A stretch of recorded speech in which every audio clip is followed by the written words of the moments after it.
Welcome, traveler. I activate my balm of stars to soothe your rest and guide your learning. Let us begin the journey. We often think of habitable planets as Earth-like, temperate, with liquid water and a comfortable atmosphere. That's a natural inclination given our own existence. However, limiting our search to only Earth analogues severely restricts our understanding of what's possible. This course, Mind-Blowing Planets, It Rains Glass and Iron, isn't about finding second Earths. It's about expanding our definition of planet and, consequently, habitability. We'll explore worlds vastly different from our own, environments considered hostile by our standards, yet potentially capable of supporting some form of life. The universe isn't obliged to conform to our preferences. It's remarkably inventive, and its creativity extends far beyond what we've traditionally imagined. Studying extreme planets isn't merely an academic exercise. It forces us to reevaluate our fundamental assumptions about physics, chemistry, and the very nature of life. What constitutes life itself might be drastically different on these worlds. Consider a planet tidally locked to a red dwarf star. One side perpetually faces the star, scorched and barren. The other side remains in eternal darkness, a frigid wasteland. Between these extremes lies a twilight zone, a narrow band of potential habitability. Now, imagine that planet possesses a dense atmosphere, capable of distributing heat. What kind of life could evolve in such an environment? Perhaps organisms that thrive on extreme temperature gradients, or creatures adapted to utilize the limited energy available in the perpetual twilight. These aren't just theoretical exercises. We're already discovering exoplanets with characteristics like these. Understanding how these worlds function challenges our preconceptions about what's possible and broadens our search for life beyond Earth. It's a matter of thinking outside the Goldilocks zone. Furthermore, the study of extreme planets helps us understand the evolution of our own Earth. Our planet hasn't always been the temperate paradise it is today. Billions of years ago, Earth was a very different place, a volcanic wasteland bombarded by asteroids with a toxic atmosphere.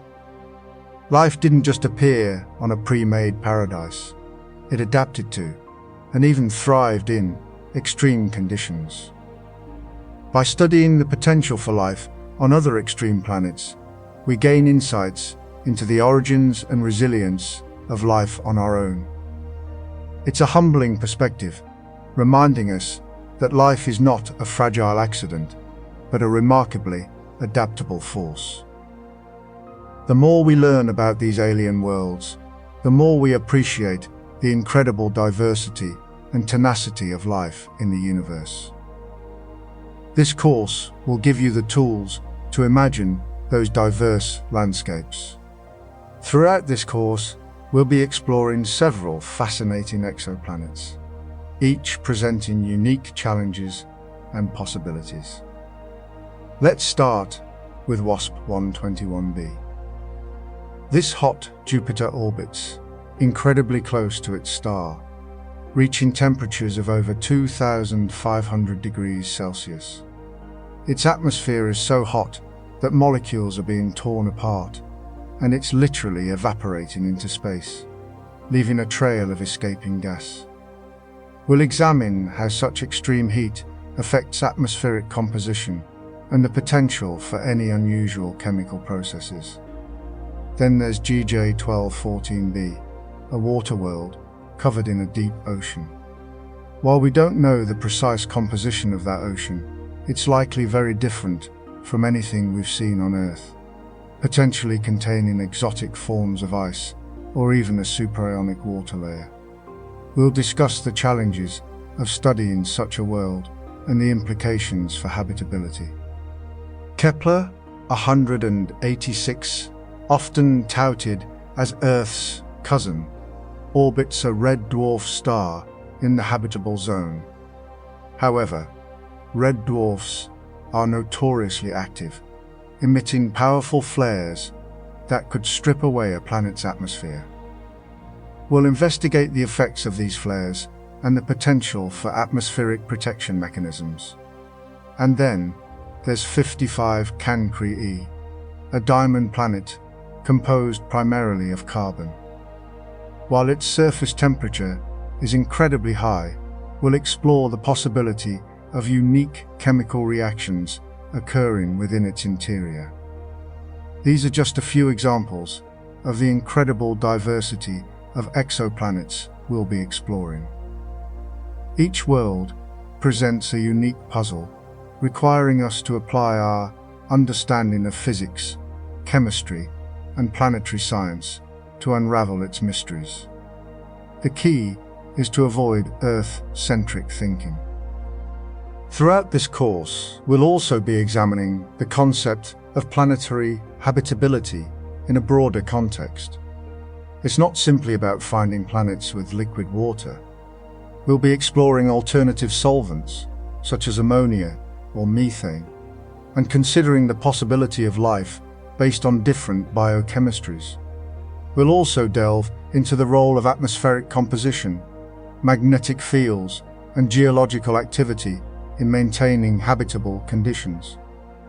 Ultimately, our goal is to expand our understanding of what constitutes a habitable planet and to refine our search for life beyond Earth. Remember, the universe is vast and wondrous, and the possibilities are truly limitless. Prepare to challenge your assumptions and embrace the extraordinary. Before we dive deeper into these exotic worlds, let's briefly discuss how we actually find exoplanets. The field of exoplanet discovery has exploded in recent decades, thanks to advancements in astronomical technology. One of the primary methods is the transit method. This involves monitoring the brightness of a star over time. If a planet passes in front of the star, it blocks a tiny amount of light, causing a slight dip in brightness. By measuring the depth and frequency of these dips, we can determine the planet's size and orbital period. The Kepler Space Telescope was specifically designed to utilize this method, and it discovered thousands of exoplanets during its mission. Another important method is the radial velocity method, also known as the Doppler wobble. As a planet orbits a star, it exerts a gravitational pull, causing the star to wobble slightly. This wobble can be detected by measuring the changes in the star's radial velocity, the speed at which it's moving towards or away from us. By analyzing these changes, we can determine the planet's mass and orbital period. This method is particularly useful for finding massive planets close to their stars. It's often used in conjunction with the transit method to confirm exoplanet discoveries. Direct imaging is a more challenging technique, but it allows us to actually see the exoplanet. This requires blocking out the bright light of the star, which is like trying to spot a firefly next to a searchlight. Advanced techniques, such as coronagraphs and starshades, are used to achieve this. Future telescopes, like the James Webb Space Telescope, will be even more powerful and will allow us to study the atmospheres of exoplanets in detail, searching for biosignatures, indicators of life. These tools represent the cutting edge of astronomical technology, and they are opening up a new era of exoplanet research. Remember, the search for life beyond Earth is a long and challenging journey, but it's one that is well worth undertaking. Let's begin with the foundation of how planets, including those we'll be studying, the ones with truly exotic characteristics, are believed to have formed. It all starts with the nebula hypothesis. Imagine a vast, rotating cloud of gas and dust, a nebula, adrift in space. This isn't just any cloud, it's the remnants of a long-dead star or material left over from the Big Bang itself. This nebula is the raw material for an entire solar system. It's primarily composed of hydrogen and helium, with traces of heavier elements, the very elements that make up rocks, metals, and ultimately planets. Now, this nebula isn't perfectly uniform. It has slight density variations, tiny clumps of matter here and there, and it's rotating, albeit slowly at first. Crucially, gravity begins to act on these density fluctuations. Areas with a little more mass exert a stronger gravitational pull, attracting even more material. This is the seed of planetary formation. The initial rotation isn't perfectly smooth. Imagine spinning a slightly wobbly top. This wobble leads to the formation of a flattened, spinning disk, a protoplanetary disk. Think of it like making pizza dough. You spin it to create a flat, circular base. Most of the mass concentrates in the center, becoming increasingly dense and hot. This, of course, will eventually become the star, but the remaining material in the disk is where the planets are born. Within this protoplanetary disk, gravity continues to work its magic. Dust grains collide with each other, sticking together due to electrostatic forces and, eventually, gravity. These small clumps grow larger and larger, forming pebbles, then boulders, and eventually planetesimals. Think of it like building a snowball. You start with a small amount of snow and roll it along, picking up more and more snow until it becomes a substantial snowball. These planetesimals are essentially the building blocks of planets, ranging in size from a few kilometers to hundreds of kilometers across. They orbit the star, colliding with each other and merging, growing ever larger. This process isn't gentle. It's a chaotic period of collisions and mergers. Some planetesimals are destroyed in these collisions, while others grow, absorbing the debris. Over millions of years, these planetesimals continue to collide and merge, eventually forming protoplanets, embryonic planets that are still growing and accreting material. The inner regions of the disk, closer to the star, are hotter. This means that volatile materials like water ice and methane can't condense, so the inner planets tend to be rocky and metallic. Further out, where it's colder, these volatile materials can condense, forming icy planetesimals and, ultimately, gas and ice giants. The final stage of planet formation is accretion. Once the protoplanets have formed, they begin to gravitationally attract more and more material from the surrounding disk. This process is similar to how a snowball grows larger, but on a much grander scale. The protoplanets sweep up planetesimals and dust, adding to their mass and size. As they grow, their gravity increases, allowing them to accrete even more material. This process continues for millions of years, eventually leading to the formation of fully fledged planets. The amount of material available in the disk, the distance from the star, and the initial conditions all play a role in determining the size and composition of the planets. Some planets may remain relatively small, while others may grow into gas giants. And of course, there's always the possibility of collisions. Large collisions between protoplanets can result in the formation of new planets, or even the destruction of existing ones. The solar system we see today is the result of billions of years of accretion, collisions, and gravitational interactions. Now, let's delve a bit deeper into the specifics of accretion and planetary growth. The early solar system was a much more chaotic place than it is today.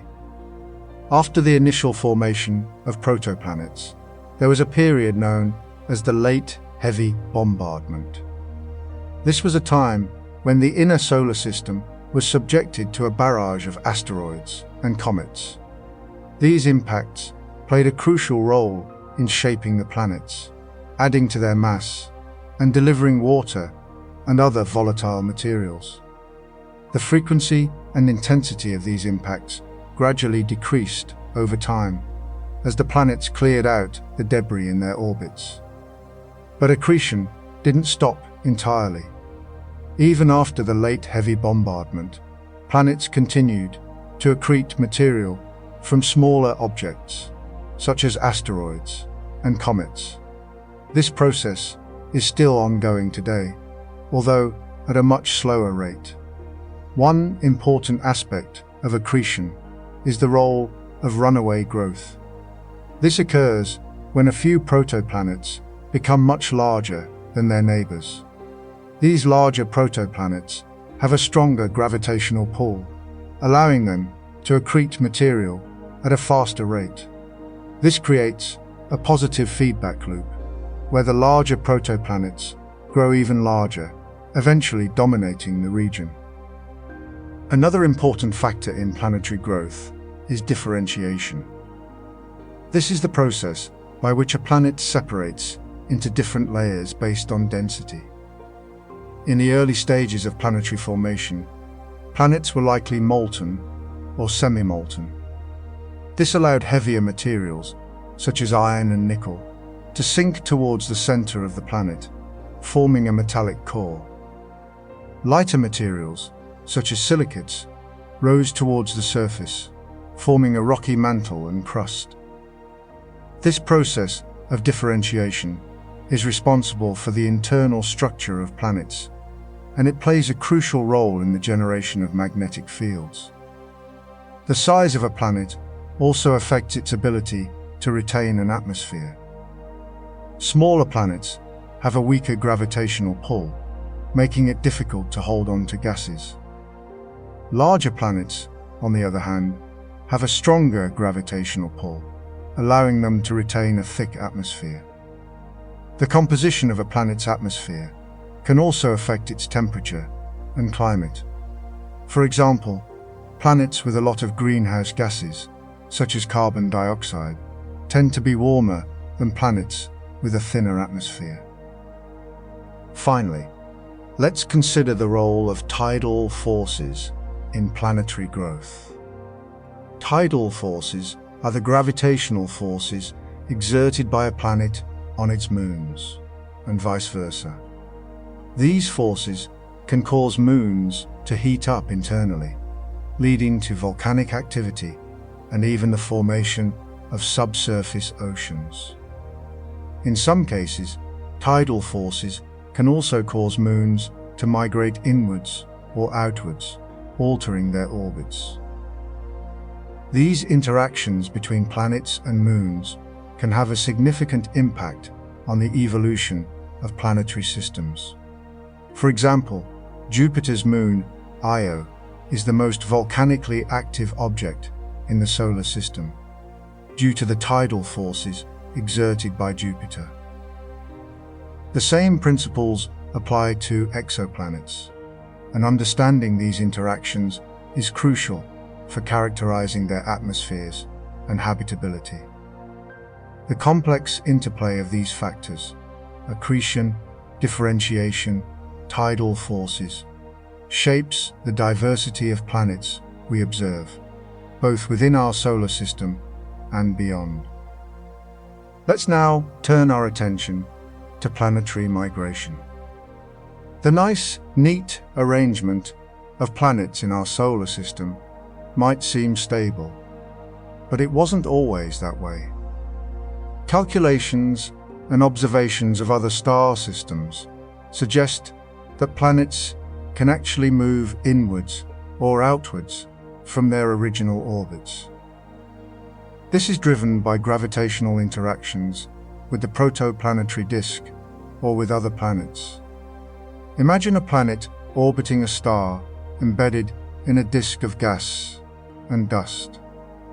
The planet's gravity will exert a force on the disk, creating a slight disturbance.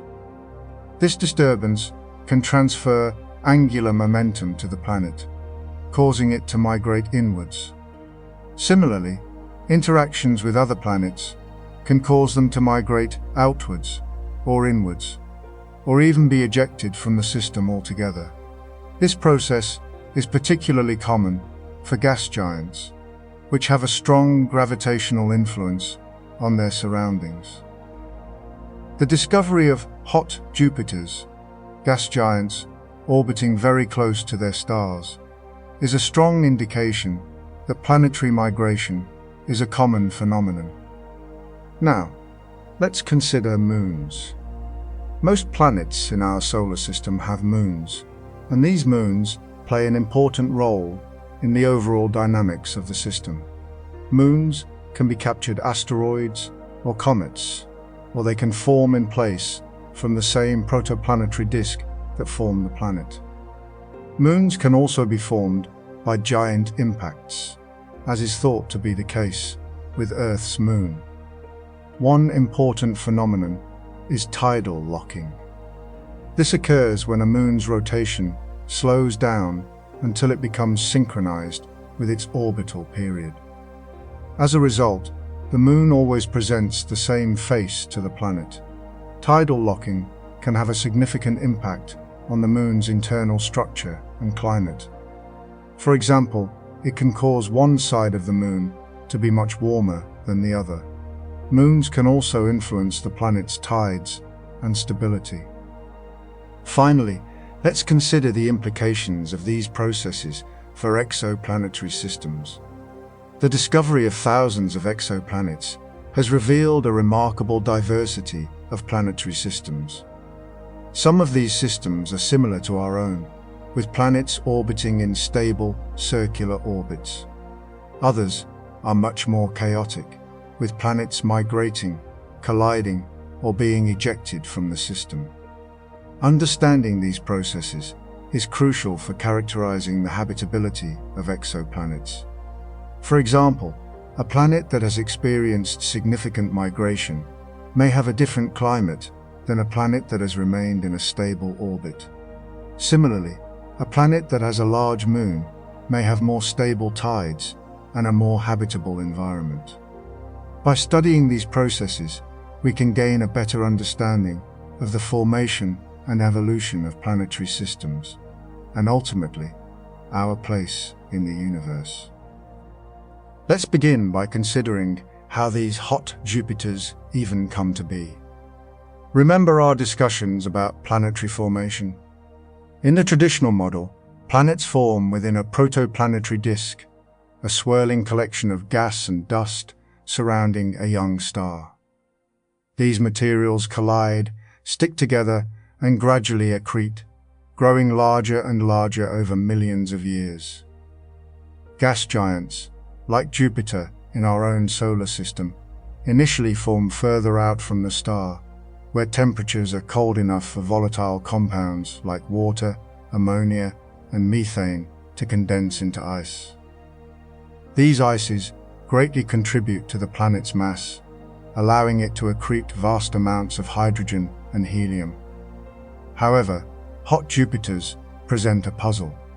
They're gas giants orbiting incredibly close to their stars, much closer than anything we see in our own solar system.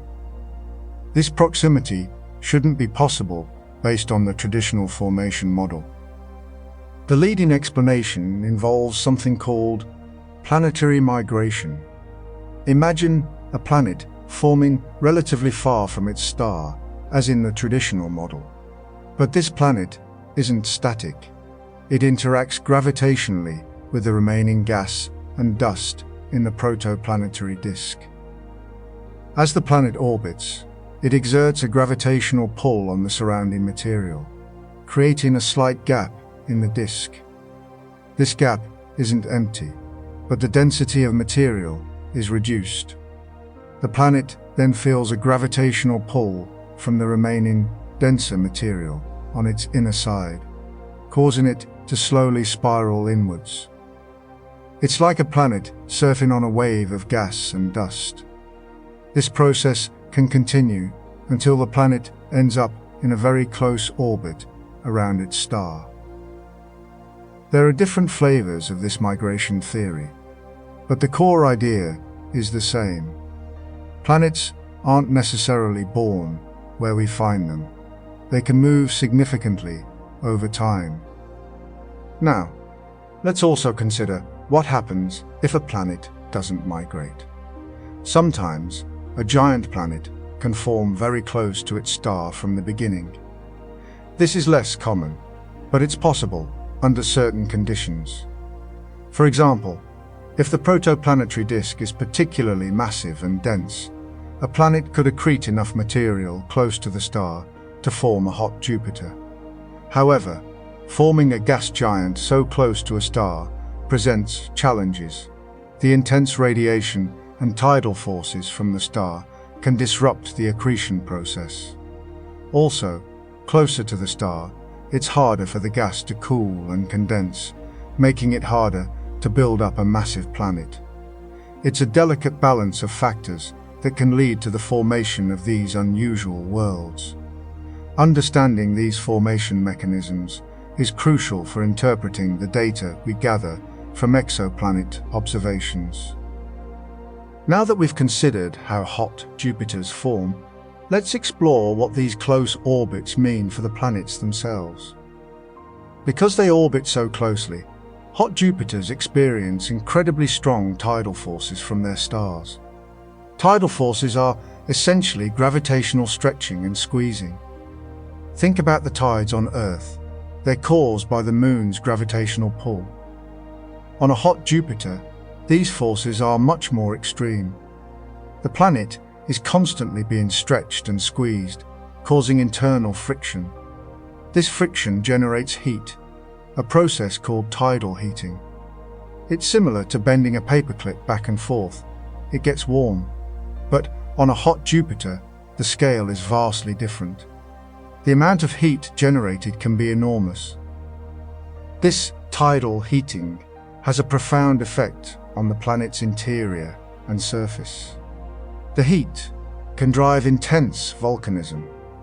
Imagine a planet covered in active volcanoes, spewing molten rock and gases into the atmosphere.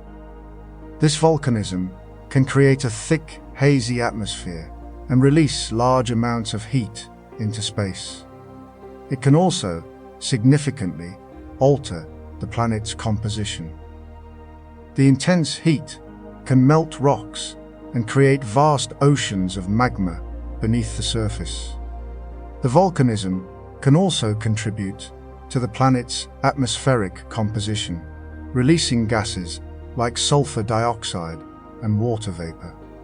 In some cases, the volcanism can even lead to the formation of metallic rain, where molten metals condense and fall as precipitation.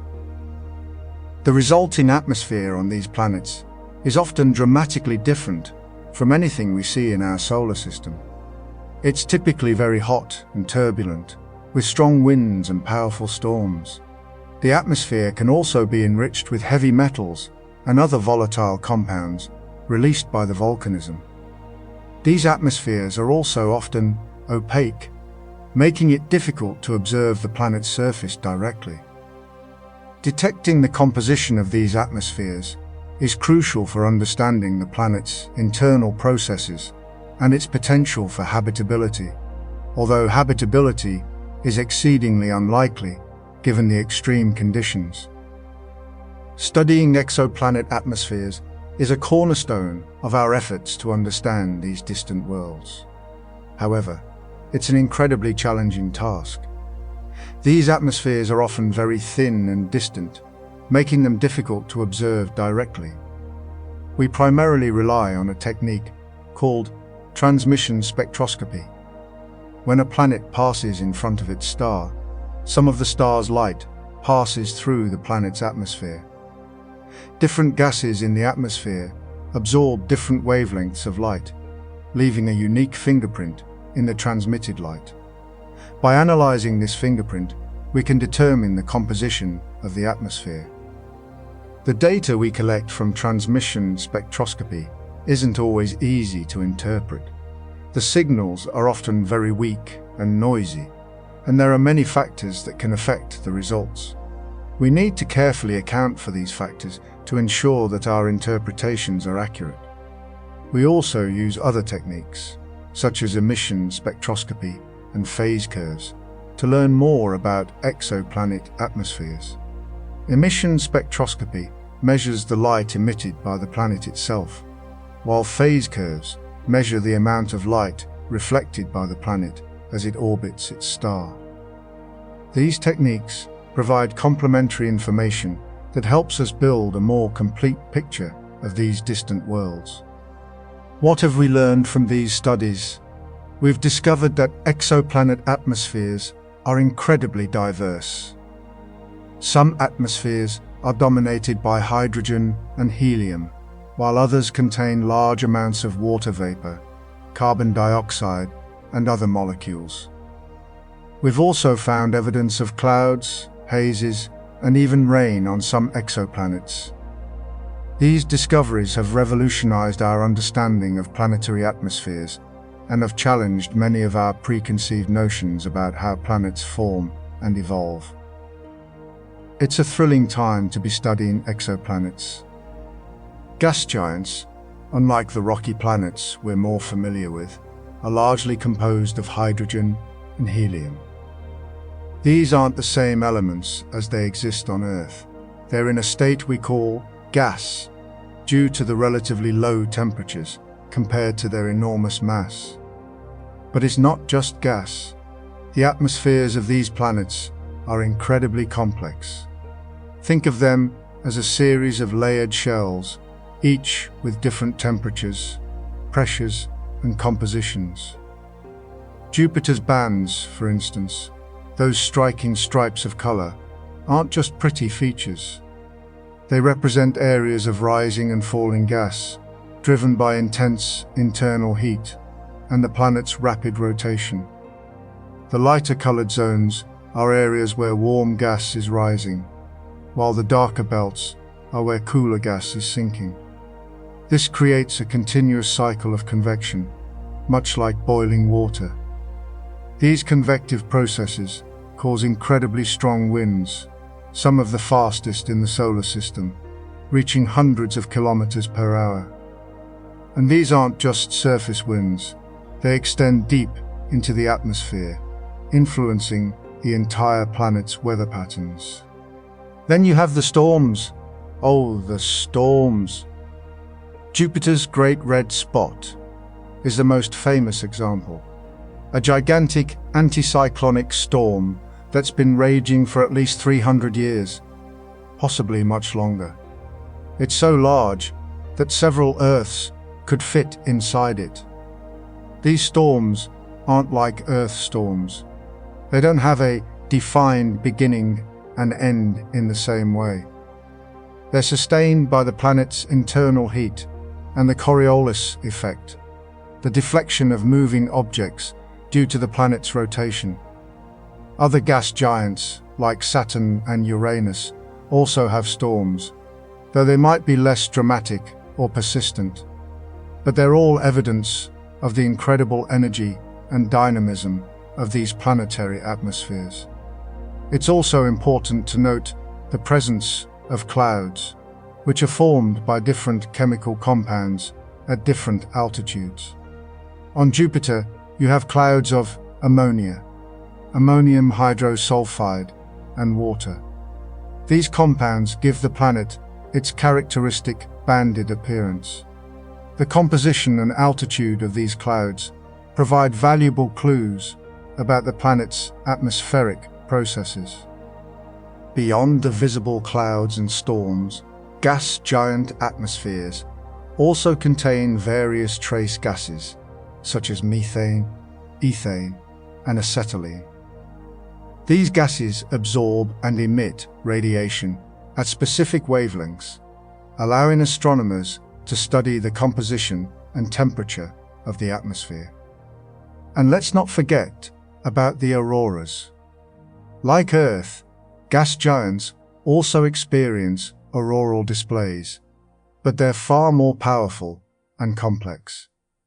These auroras are caused by charged particles from the planet's magnetic field interacting with the solar wind. They create stunning displays of light and color near the planet's poles.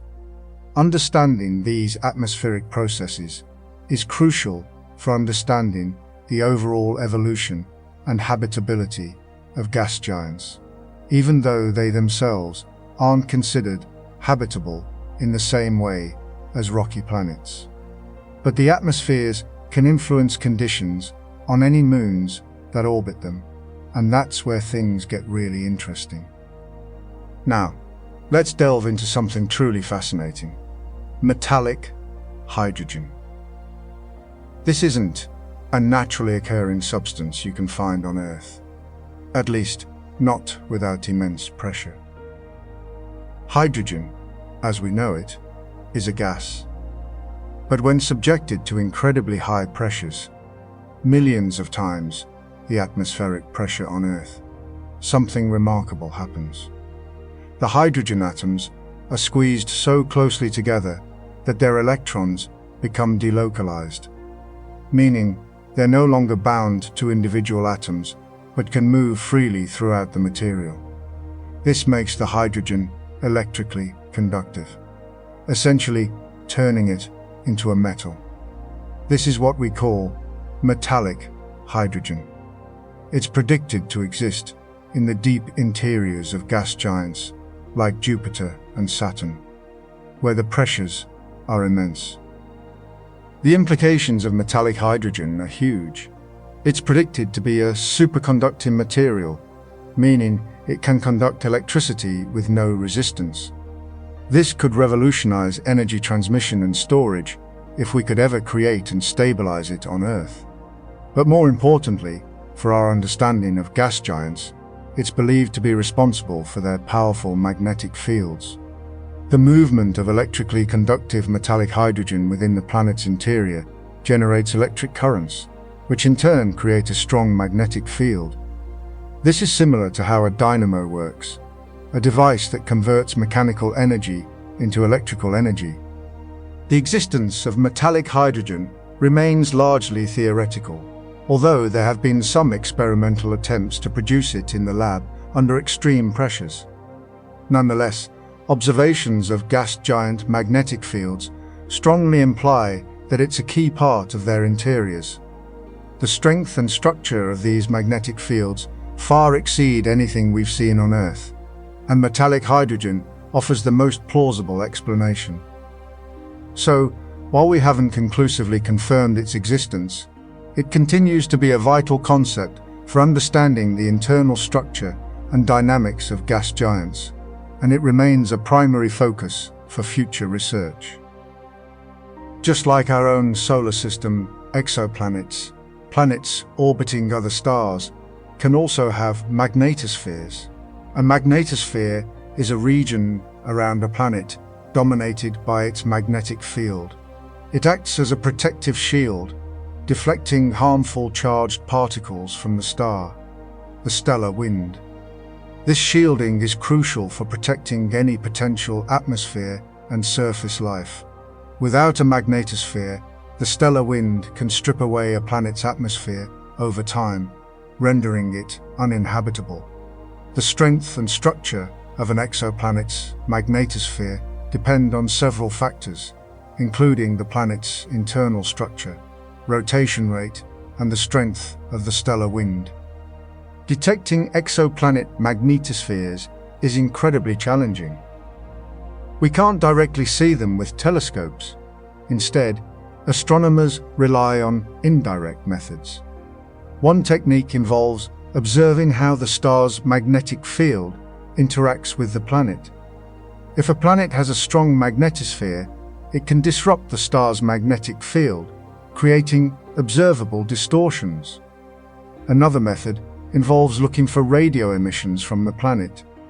These emissions can be generated by charged particles spiraling along the planet's magnetic field lines. The strength and structure of an exoplanet's magnetosphere can tell us a lot about its interior structure and the potential for habitability. The discovery of exoplanet magnetospheres is a relatively new and rapidly evolving field.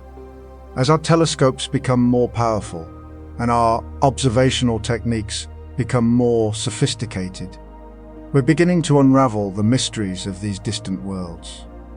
Understanding the role of magnetospheres in planetary habitability is crucial for our search for life beyond Earth.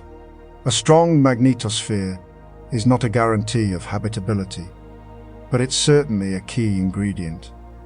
It provides a protective shield against harmful radiation, allowing life to flourish.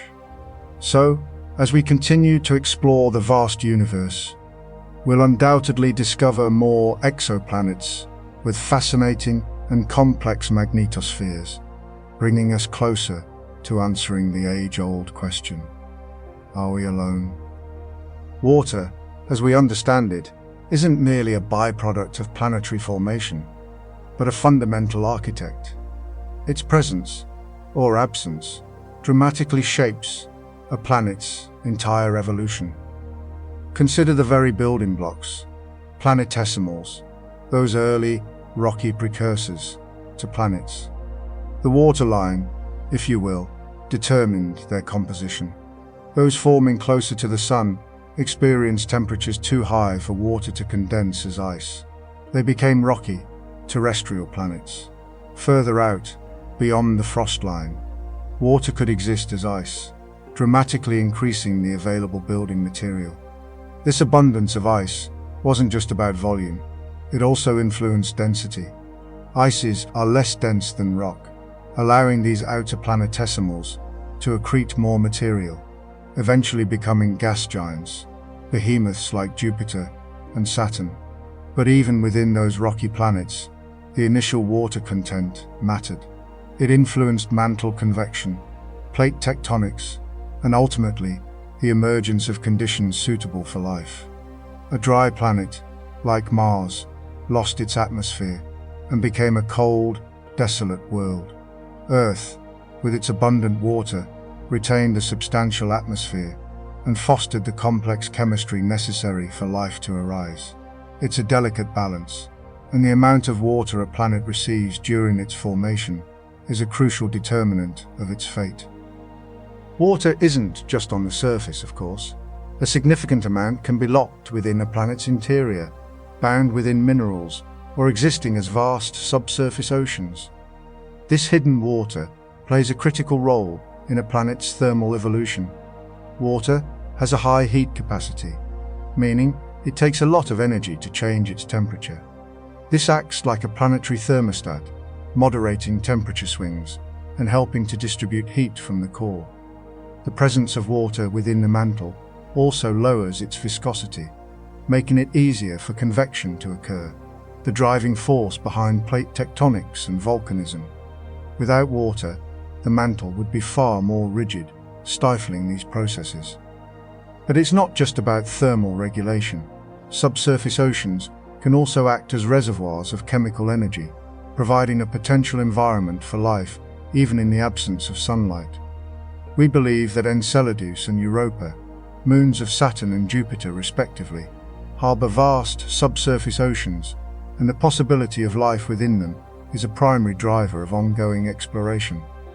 The exchange between the ocean and the rocky core can create hydrothermal vents, underwater volcanoes that release heat and chemicals, creating ideal conditions for chemosynthetic life, life that derives energy from chemical reactions rather than sunlight. The very existence of liquid water, especially subsurface, hinges on finding the right balance of factors. Pressure, temperature, and the presence of certain dissolved substances, like salts, all play critical roles. Increasing pressure lowers the freezing point of water, meaning that even at temperatures below 0 degrees Celsius, water can remain liquid if subjected to sufficient pressure.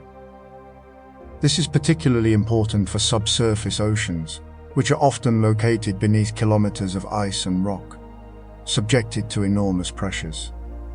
Dissolved salts also lower the freezing point, further increasing the range of temperatures at which liquid water can exist. But it's not just about temperature and pressure.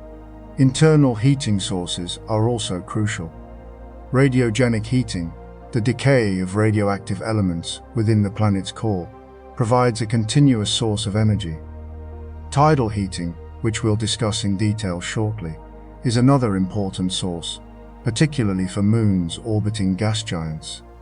The interplay of these factors, pressure, temperature, internal heating, and dissolved substances, determines whether a planet or moon can harbor liquid water beneath its surface, and whether that water can potentially support life. Tidal forces, the gravitational pull exerted by a larger body, are often associated with ocean tides on Earth, but their influence extends far beyond that. For planets and moons, particularly those orbiting gas giants, tidal forces can be a significant source of internal heating. Imagine a moon orbiting Saturn or Jupiter. The gas giant's gravity isn't uniform across the entire moon. The side closest to the giant experiences a stronger pull than the far side. This difference in gravitational force creates a tidal bulge, a slight stretching of the moon along the line connecting it to the giant. As the moon orbits, this bulge constantly changes shape, creating internal friction. That friction generates heat, much like bending a paperclip repeatedly, and that heat can melt ice and maintain liquid subsurface oceans. The closer the moon to the giant, and the more eccentric its orbit, meaning it's not perfectly circular, the stronger the tidal forces, and the more heat is generated. The efficiency of tidal heating depends on a number of factors. The moon's internal structure plays a crucial role. A more deformable moon, one with a less rigid mantle, will experience greater tidal flexing and generate more heat. The presence of a subsurface ocean also enhances tidal heating. The ocean acts as a lubricant, allowing the rocky shell to deform more easily. But it's not just about the moon itself. The gas giant's characteristics also matter. A more massive giant will exert stronger tidal forces. A more eccentric orbit will increase the rate of tidal flexing. The moons of Jupiter and Saturn, particularly Io, Europa, and Enceladus, are prime examples of bodies experiencing significant tidal heating. Io, the innermost of Jupiter's Galilean moons, is the most volcanically active body in the solar system, thanks to extreme tidal heating. Europa and Enceladus, while less volcanically active, are believed to harbor vast subsurface oceans maintained by tidal heating and other internal heat sources. The energy generated by tidal heating isn't just limited to maintaining liquid water. It can also drive geological activity, such as volcanism and plate tectonics.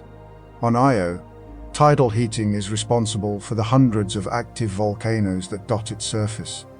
On Europa, it's thought to drive convection within the icy shell, potentially creating plumes of water vapor that erupt into space.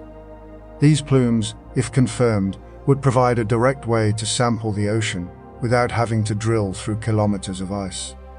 The interplay between tidal heating, internal structure, and geological activity makes these ocean worlds incredibly dynamic and complex. They are not simply frozen balls of ice, but rather active geological bodies with the potential to harbor life. Understanding these processes is crucial for our search for extraterrestrial life and for unraveling the mysteries of our solar system. Detecting a subsurface ocean hidden beneath kilometers of ice is no easy feat. We can't simply drill through the ice to confirm its existence, at least not yet. Instead, we rely on a suite of remote sensing techniques. One of the most promising is radar sounding. Radar signals can penetrate ice, and when they encounter a different material, like liquid water, they are reflected back. By analyzing the strength and timing of these reflections, we can infer the presence and depth of a subsurface ocean. The Galileo mission used radar sounding to provide evidence for a subsurface ocean on Europa. The signal returned was weak but consistent with the presence of a liquid layer beneath the ice. The Juno mission, currently orbiting Jupiter, is also using radar sounding to further investigate Europa and potentially confirm the existence of the ocean. Another powerful technique is measuring the Moon's magnetic field. Salty water is a good conductor of electricity, and when a moon orbits within the magnetic field of a gas giant, the interaction between the ocean and the magnetic field can induce a secondary magnetic field. This secondary field is relatively weak, but it can be detected by sensitive instruments. The Galileo mission detected a secondary magnetic field around Europa, providing further evidence for the existence of a subsurface ocean. The strength and shape of the field are consistent with the presence of a global ocean beneath the ice. However, it's important to note that a magnetic field alone isn't definitive proof of an ocean. Other factors, such as a conductive layer within the ice, could also produce a similar signal. Perhaps the most direct evidence for a subsurface ocean comes from observing plumes of water vapor erupting from the surface. These plumes, first observed by the Cassini mission around Enceladus, provide a direct sample of the ocean without having to drill through the ice. Cassini flew through these plumes and detected water vapor, ice particles, and organic molecules, providing strong evidence for a complex and potentially habitable environment. Similar plumes have been tentatively detected around Europa, but confirmation requires further observations. Future missions, such as the Europa Clipper and JUICE, are specifically designed to investigate these plumes and sample the ocean, potentially providing definitive proof of life beyond Earth. Carbon. It's an element we're incredibly familiar with, the building block of all life on Earth. But its chemistry is remarkable. Unlike many elements that readily bond with others, carbon forms incredibly strong, stable bonds with itself. This self-bonding ability is the key to its versatility. Think about it. The long chains and complex structures carbon forms are the basis of all organic molecules, proteins, DNA, carbohydrates. But it doesn't stop there. Carbon also readily forms bonds with other elements, like hydrogen, oxygen, and nitrogen. This dual nature, strong self-bonding and reactivity with others, is what makes it so special.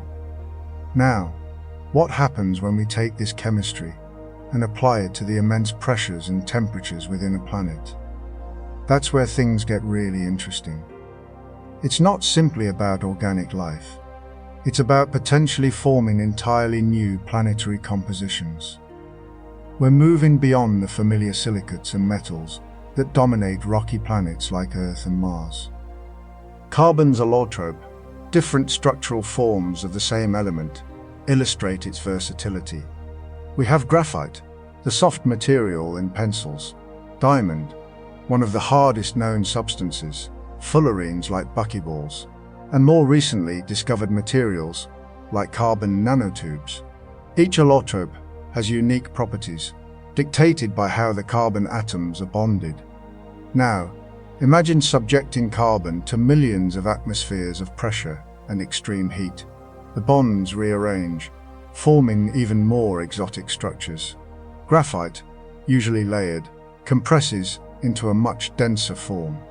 Diamond, becomes even harder and more stable, and entirely new phases of carbon emerge, phases we're only beginning to understand through laboratory experiments and theoretical modeling. These high-pressure phases aren't just theoretical curiosities. They're potential building blocks for entire planets. We need to think beyond the typical rock and metal components of planets. Carbon can dominate under certain conditions. The stability of different carbon phases is crucial. At low pressures, graphite is the preferred form. But as pressure increases, diamond becomes more stable.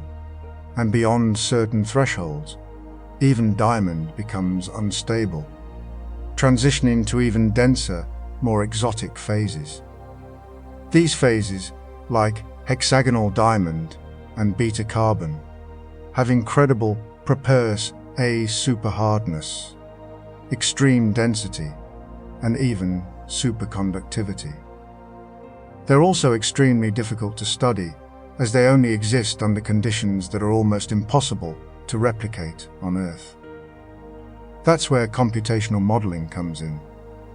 Scientists use powerful computers to simulate the behavior of carbon atoms under immense pressure and temperature, allowing them to predict the stability of different phases and understand how they might behave within a planetary interior. This allows us to theoretically predict if the conditions exist for carbon planets to form. So how do carbon planets actually form? The process is likely similar to that of rocky planet formation, but with a key difference: the initial composition of the protoplanetary disk. Most rocky planets form from a disk of gas and dust around a young star, enriched with silicates and metals.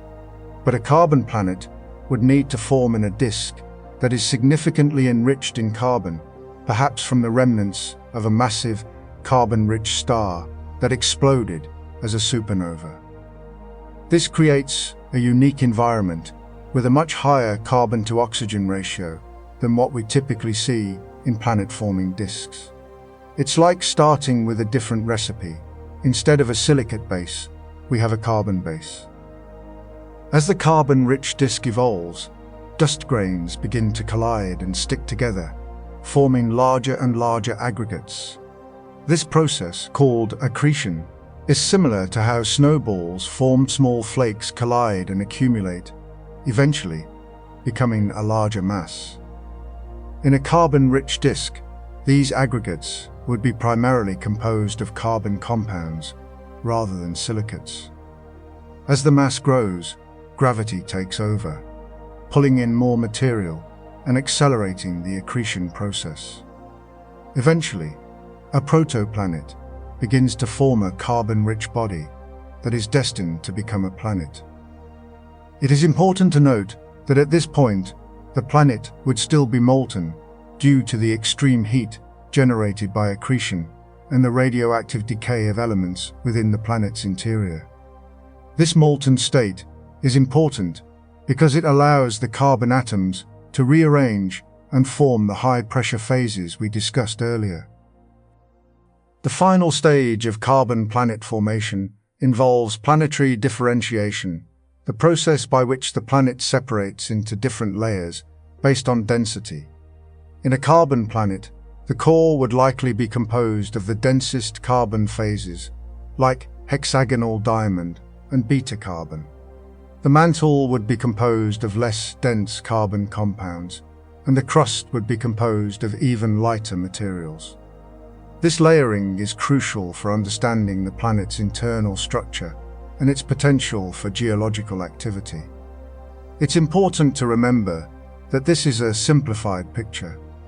The actual process of carbon planet formation is likely to be much more complex, involving a variety of factors such as the star's type, the disk's composition, and the presence of other planets in the system.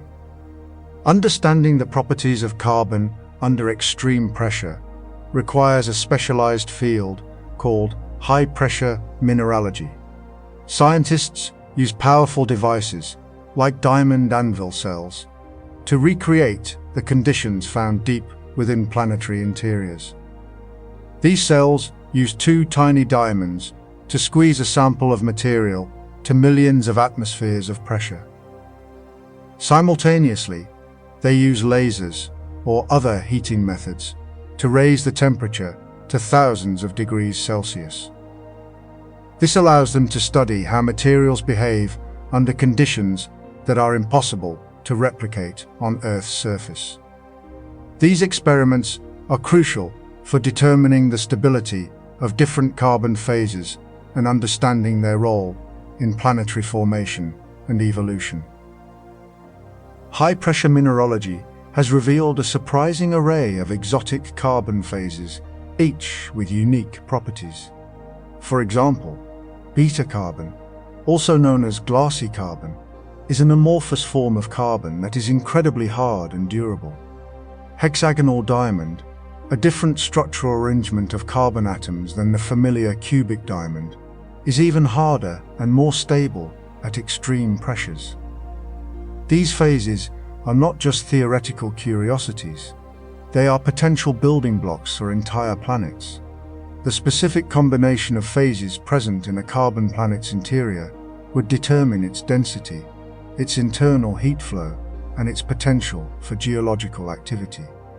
By studying these phases in the lab, scientists can begin to unravel the mysteries of carbon planet formation and evolution. Computational modeling plays a crucial role in high-pressure mineralogy. Scientists use powerful computers to simulate the behavior of carbon atoms under extreme conditions. These simulations can help them predict the stability of different phases, understand their properties, and explore how they might behave within a planetary interior. By combining experimental data with computational modeling, scientists can gain a more complete understanding of carbon planet formation and evolution. While we haven't yet discovered a true carbon planet, these studies are paving the way for future discoveries and helping us to understand the diversity of planetary systems in the universe. We've talked about exoplanets generally, and even touched on size classifications. Now, let's zero in on super-Earth. These aren't necessarily Earth-like, despite the name. They're planets significantly more massive than our own, generally, between 1 and 10 times Earth's mass and often rocky, though not always.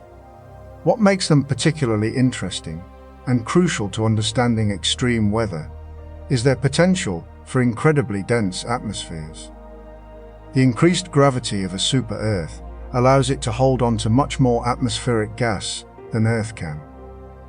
Think of it like trying to hold on to cotton candy. A gentle breeze whisks it away. But a stronger, griffier gravity lets you hold on to much more. This leads to atmospheric pressures potentially hundreds, even thousands, of times higher than Earth's. And with that pressure comes an entirely different set of weather dynamics.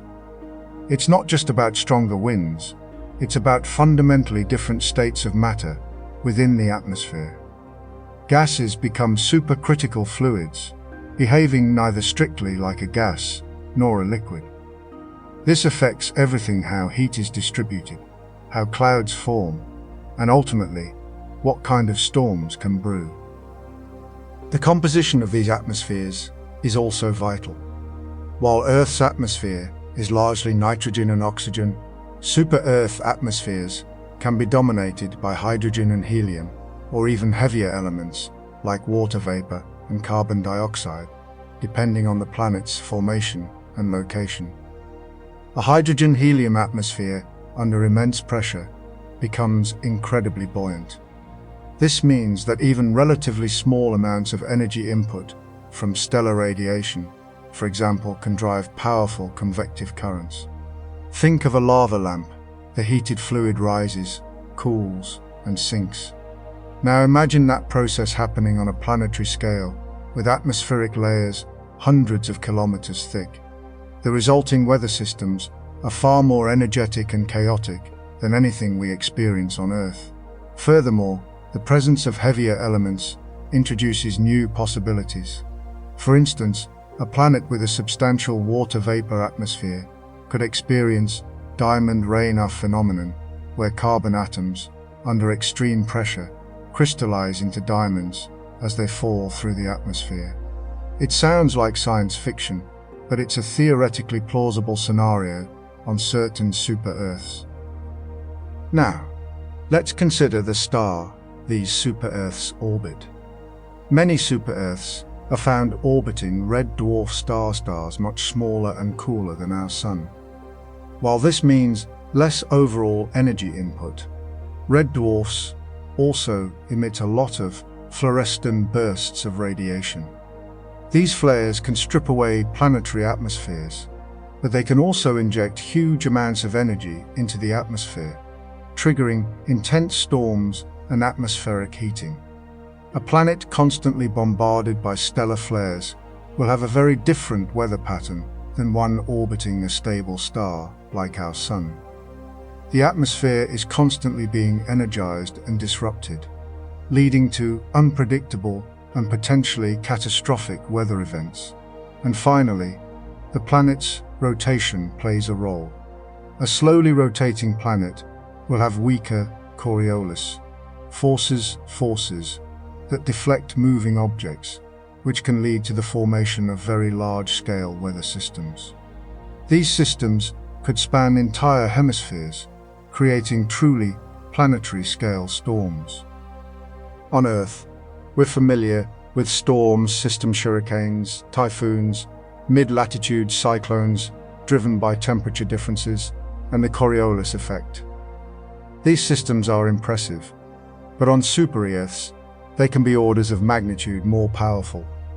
The increased atmospheric density and energy input mean that storms can grow to enormous sizes, with wind speeds exceeding the sound barrier. These aren't just localized events. They're planetary-scale phenomena that can reshape the landscape and alter the climate. The Coriolis effect, however, doesn't necessarily scale linearly with planetary size. A faster rotating super-Earth might have extremely strong Coriolis forces, leading to the formation of multiple, tightly wound cyclones, while a slower rotating planet could have a single, massive storm system dominating the entire hemisphere. It's a delicate balance, and even small changes in planetary parameters can have a dramatic impact on storm formation. Jet streams fast-flowing. Narrow air currents in the upper atmosphere also play a crucial role in shaping exoplanetary weather. On Earth, jet streams are driven by temperature gradients and the Coriolis effect. They steer weather systems and influence regional climates. On super-Earths, jet streams can be much more powerful and persistent, forming stable, planetary-scale bands of wind. These bands can act as barriers, separating different climate zones and preventing the mixing of air masses. For instance, a planet with a strong jet stream at the equator might have a hot, humid climate near the equator and a cold, dry climate at the poles. The strength and location of these jet streams are determined by a complex interplay of factors, including planetary rotation, atmospheric composition, and stellar radiation. Modeling these factors is a major challenge for exoplanetary climate scientists. The vertical structure of the atmosphere also influences weather patterns. On Earth, the troposphere, the lowest layer of the atmosphere, is where most weather occurs. But on super-Earths, the troposphere can be much deeper and more complex, with multiple layers of clouds and wind currents. These layers can interact with each other, creating complex weather systems and amplifying atmospheric disturbances. Furthermore, the presence of aerosol-tiny particles suspended in the atmosphere can also affect weather patterns. Aerosols can scatter and absorb sunlight, altering the planet's energy balance and influencing cloud formation. They can also act as condensation nuclei, providing surfaces for water vapor to condense on and form clouds. The type and concentration of aerosols in the atmosphere can have a significant impact on the planet's climate. Winds on exoplanets aren't necessarily like the ones we're used to. On Earth, wind is primarily driven by differences in temperature and pressure. But on super-Earths, other factors can come into play, such as stellar radiation, planetary rotation, and atmospheric composition. For instance, a planet orbiting a red dwarf star might experience strong winds driven by stellar flares. These flares can heat the atmosphere and create large-scale pressure gradients, leading to the formation of powerful winds. The composition of the atmosphere also affects wind speed and direction. A denser atmosphere will experience stronger winds, while a lighter atmosphere will have weaker winds.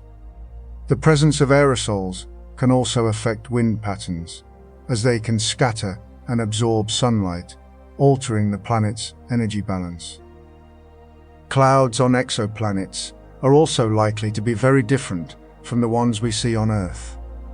The composition of the atmosphere, the temperature, and the pressure all affect cloud formation. On a super-Earth with a hydrogen-helium atmosphere, clouds might be composed of water vapor, ammonia, or even methane.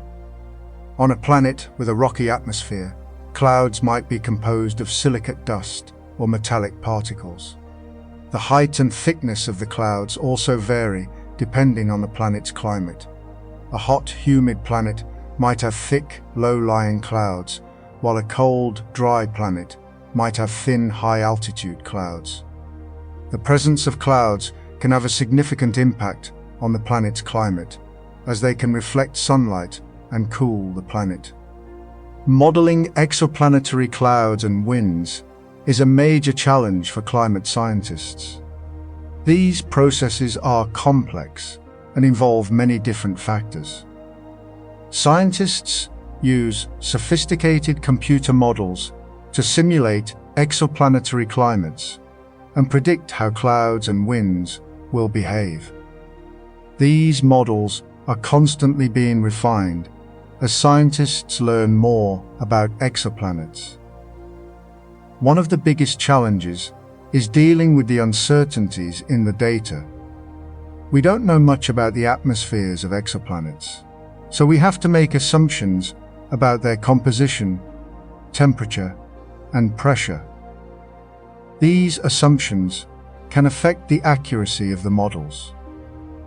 We've discussed planets composed largely of iron and nickel, and those with substantial water content. But let's consider a far more exotic composition: silicate worlds. Silicates, essentially compounds containing silicon and oxygen, are the building blocks of rocks, and thus of Earth. Now, imagine a planet where surface temperatures are extraordinarily high enough to vaporize these silicates. We aren't talking about simple melting, but a phase transition from solid to gas, directly into a vaporous state. This is the first step towards understanding how raining glass planets form. The energy required for this vaporization is immense, typically originating from incredibly intense stellar radiation or perhaps tidal heating from a close orbit around its star. Remember that every substance has a specific boiling point, and silicates, while generally stable, aren't immune to extreme heat. The specific silicate composition dramatically affects the vaporization temperature, with some compounds vaporizing at lower temperatures than others. The presence of other elements within the silicates also plays a role. For example, the addition of certain metals can lower the vaporization point. Essentially, the planet's atmosphere is becoming saturated with silicate vapor. Once the silicates are vaporized, they enter the planet's atmosphere as gaseous compounds. These aren't simple, uniform gases though. They're complex mixtures of silicon oxides, silicon dioxide, and other volatile silicates. Their behavior is governed by the laws of thermodynamics and atmospheric physics. The vapor will tend to rise, driven by convection, similar to how warm air rises on Earth. However, unlike water vapor, silicate vapor doesn't readily condense at typical atmospheric temperatures. It requires significant cooling for condensation to occur, and even then, the resulting droplets or crystals aren't necessarily liquid water-like. They're more likely to be molten or semi-molten silicate particles. The density of this vapor is critical. A denser vapor will exert more pressure and be more prone to clumping, and eventually precipitation. The atmospheric pressure itself is a significant factor. Higher pressure can help retain vapor at higher temperatures, while lower pressure promotes condensation. We're essentially creating an atmosphere filled with incredibly fine, superheated particles, a truly alien environment. The ultimate fate of these vaporized silicates is, of course, precipitation. However, it's not rain as we know it.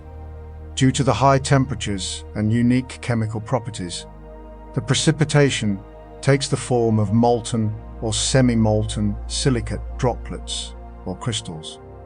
Imagine rain made of glass or even liquid rock. These droplets fall towards the planet's surface, solidifying as they cool, creating a landscape covered in a glassy, obsidian-like material. The rate of precipitation depends on various factors, including the atmospheric temperature profile, the density of the silicate vapor, and the presence of condensation nuclei, microscopic particles that provide a surface for the silicate vapor to condense upon.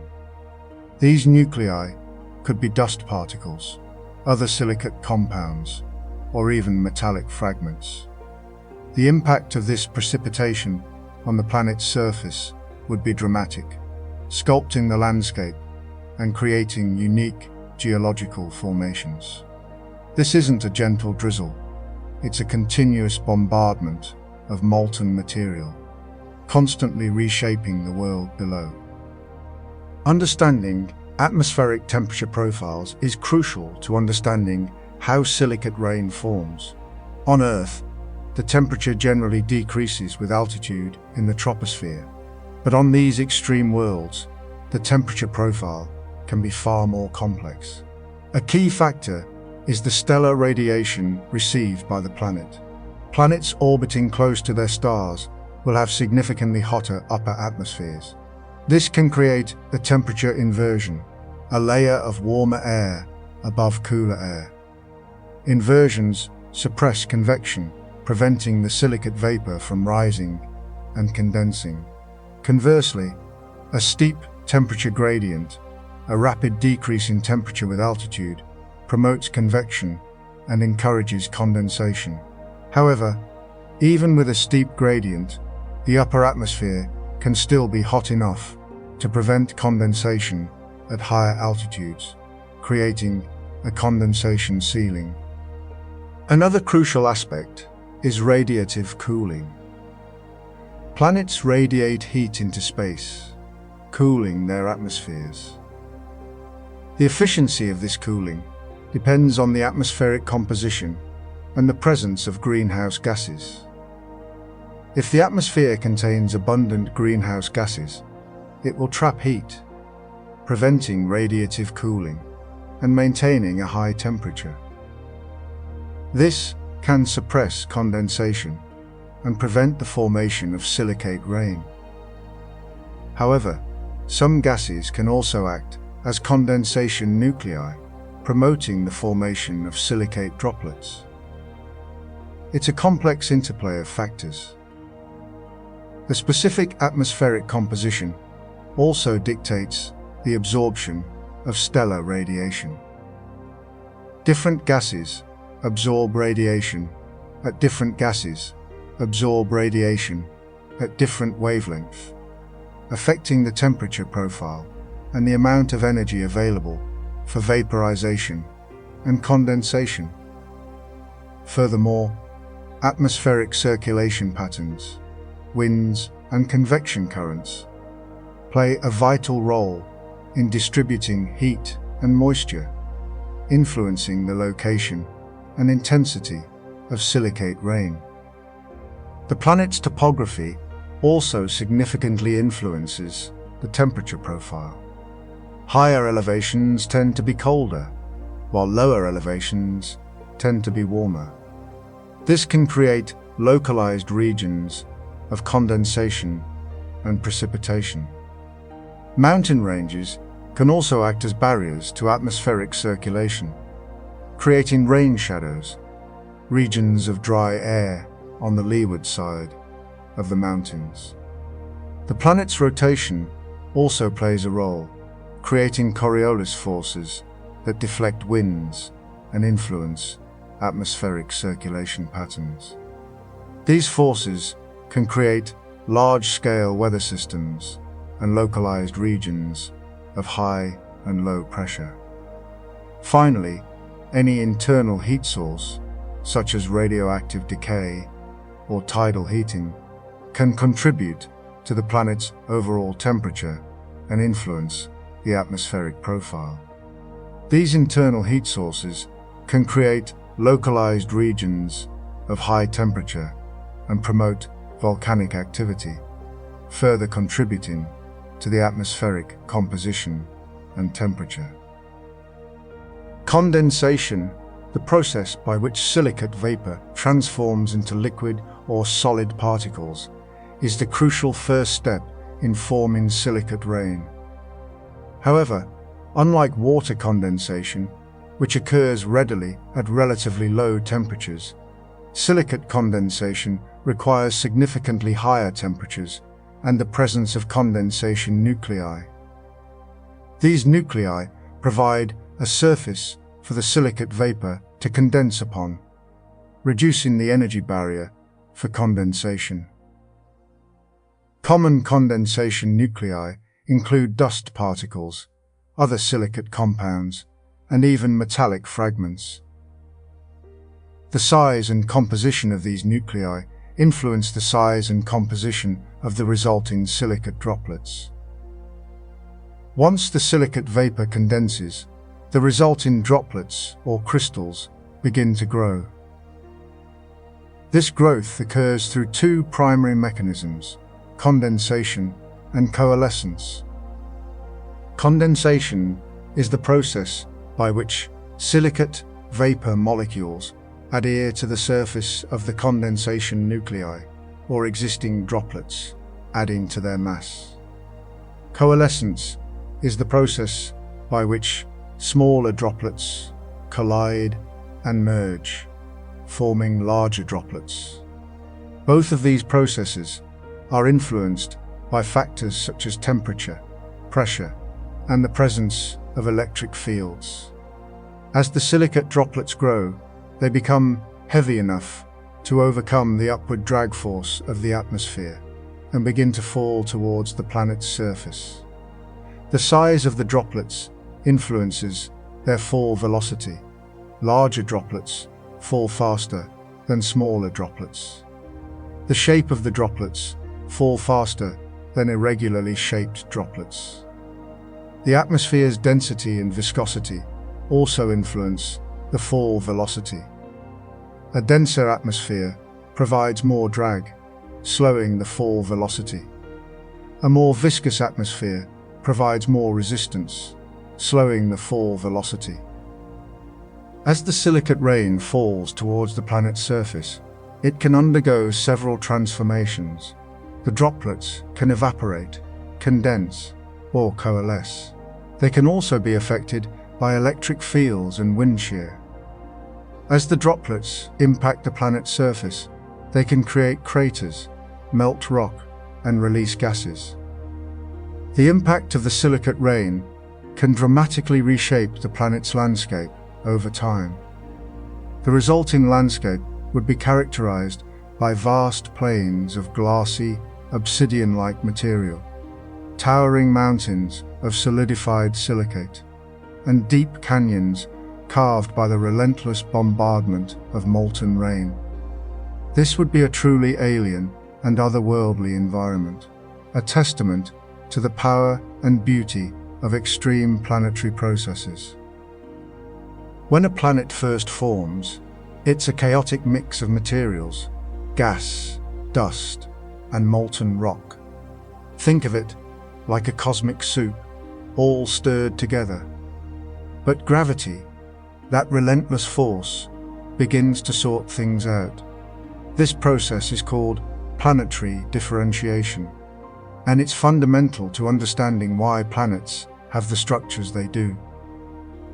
Denser materials, like iron and nickel, sink towards the center, while lighter materials, such as silicates and oxygen, rise to the surface. It's not a quick process, of course. We're talking about millions, even billions of years. But over time, this gravitational sorting leads to a layered structure, a dense metallic core, a rocky mantle, and a relatively thin crust. This isn't just theoretical. We see evidence of this on Earth.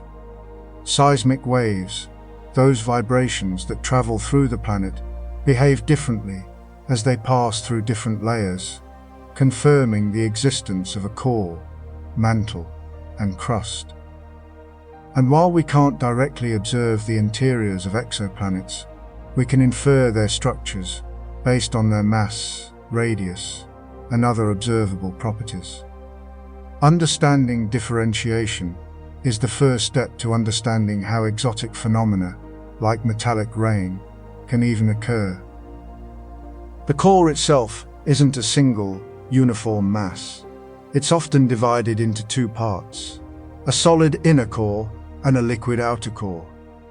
The intense pressure at the planet's center keeps the inner core solid, despite the extreme temperatures. The liquid outer core, however, is constantly churning and swirling, and this motion is crucial. It generates the planet's magnetic field, which shields the surface from harmful solar radiation. Without a magnetic field, a planet's atmosphere can be stripped away, rendering it uninhabitable. So, differentiation isn't just about layering, it's about creating the conditions necessary for a planet to sustain life, or at least to have a stable environment. The mantle, that thick layer surrounding the core, is also dynamic. It's not entirely solid. It behaves more like a very viscous fluid, and convection currents within the mantle drive plate tectonics on planets like Earth. These currents redistribute heat from the core to the surface, influencing climate and volcanic activity. Even on exoplanets without plate tectonics, mantle convection can play a significant role in their thermal evolution. Now, the exact composition of a planet's core and mantle can vary dramatically. On Earth, the core is primarily iron and nickel, but other elements are also present. On some exoplanets, the core might be richer in other metals, or it might be surrounded by a different type of mantle.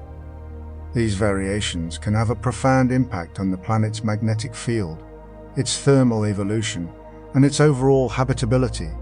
For example, a planet with a core rich in radioactive elements might generate more internal heat, leading to increased volcanic activity and a stronger magnetic field.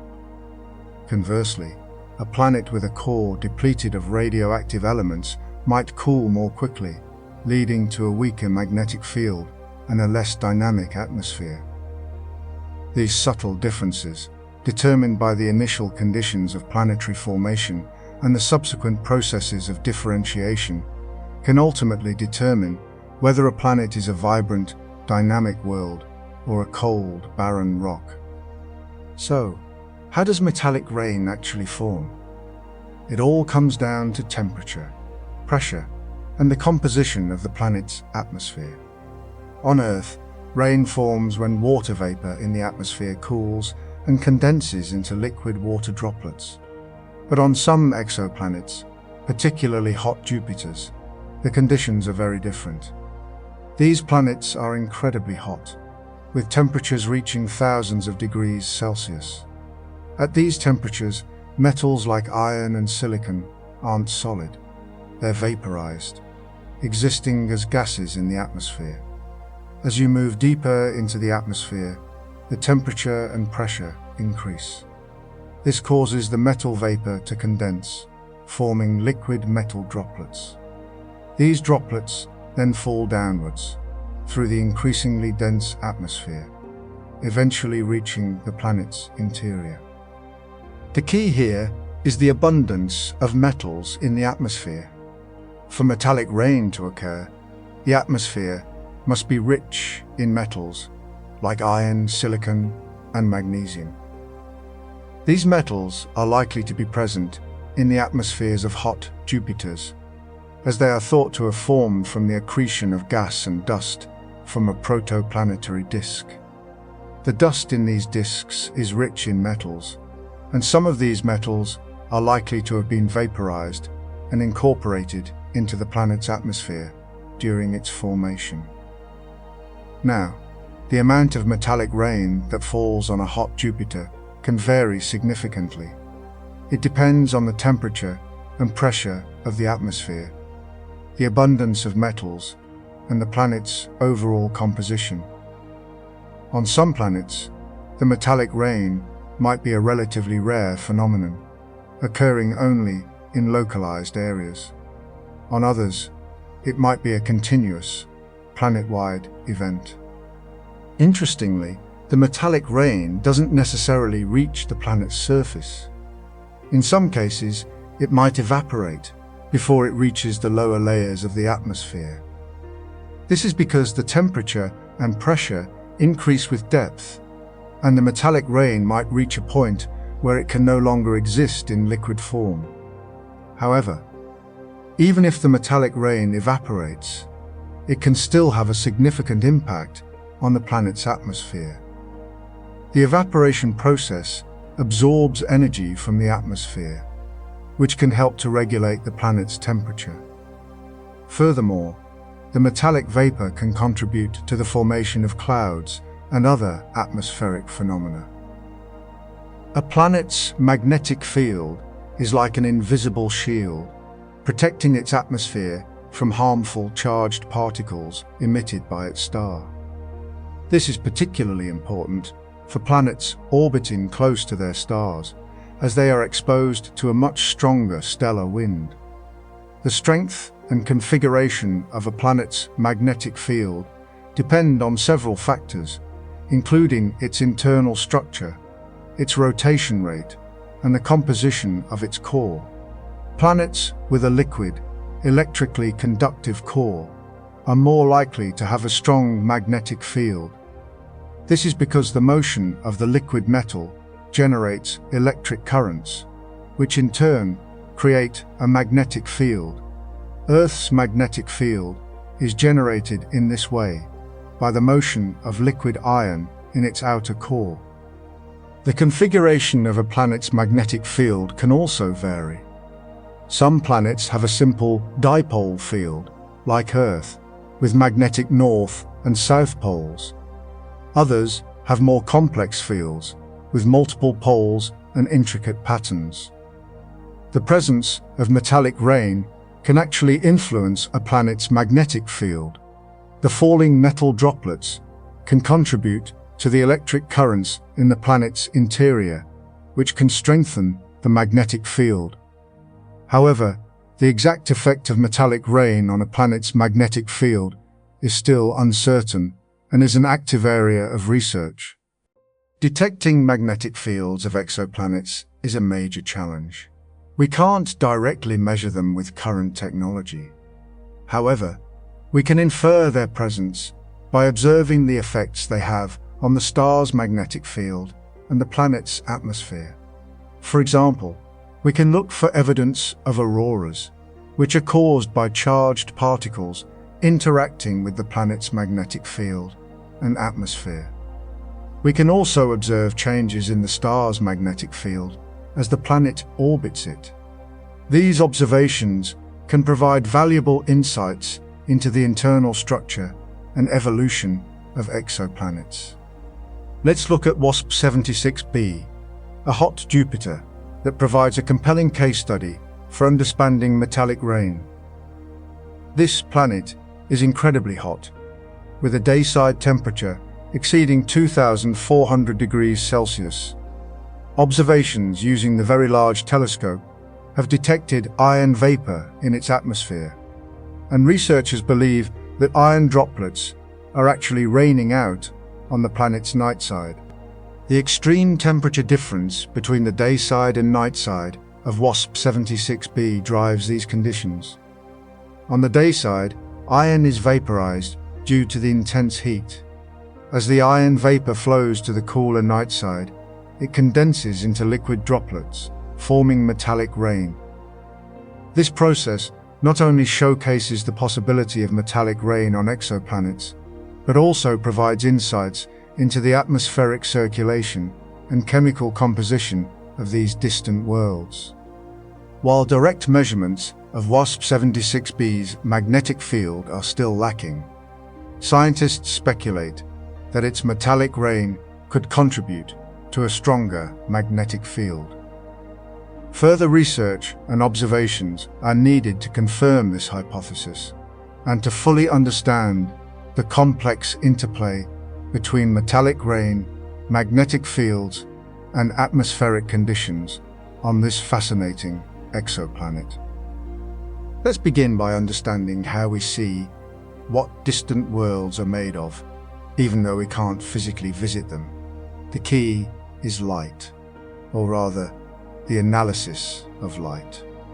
We don't just see white light. White light is a mixture of all the colors of the rainbow.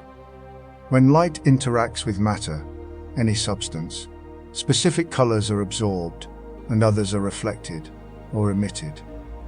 Spectroscopy is the study of these interactions. Think of it like a fingerprint. Each element and molecule has a unique pattern of absorption and emission. A substance will absorb certain wavelengths of light and reflect or transmit others. The wavelengths that are absorbed are like missing colors in the light we receive. By meticulously analyzing which colors are missing or present, we can determine the composition of the atmosphere of an exoplanet. It's remarkably accurate, allowing us to identify elements like sodium, potassium, water vapor, and even more complex molecules. We're essentially deciphering the chemical signatures embedded within the starlight. Now, how does this apply to exoplanets? Stars emit a continuous spectrum of light. However, as light travels from the star to us and passes through an exoplanet's atmosphere, certain wavelengths get absorbed by the atoms and molecules present in that atmosphere. This absorption creates dark lines, called absorption lines, in the spectrum. The position of these lines tells us what element or molecule is absorbing the light, and the strength of the lines tells us how much of that substance is present. Imagine shining white light through a colored filter. Certain colors are blocked, and the remaining light changes. An exoplanet's atmosphere acts like a filter, absorbing specific colors of light from its star. The resulting spectrum, when analyzed, is like reading a chemical report for that planet. We're not seeing the planet directly, but inferring its atmospheric composition based on how it interacts with starlight. It's an indirect but incredibly powerful technique. It's important to understand that we aren't just looking for single elements. Molecules, combinations of atoms, also have unique spectral signatures. Water, for instance, has absorption lines distinct from those of oxygen and hydrogen.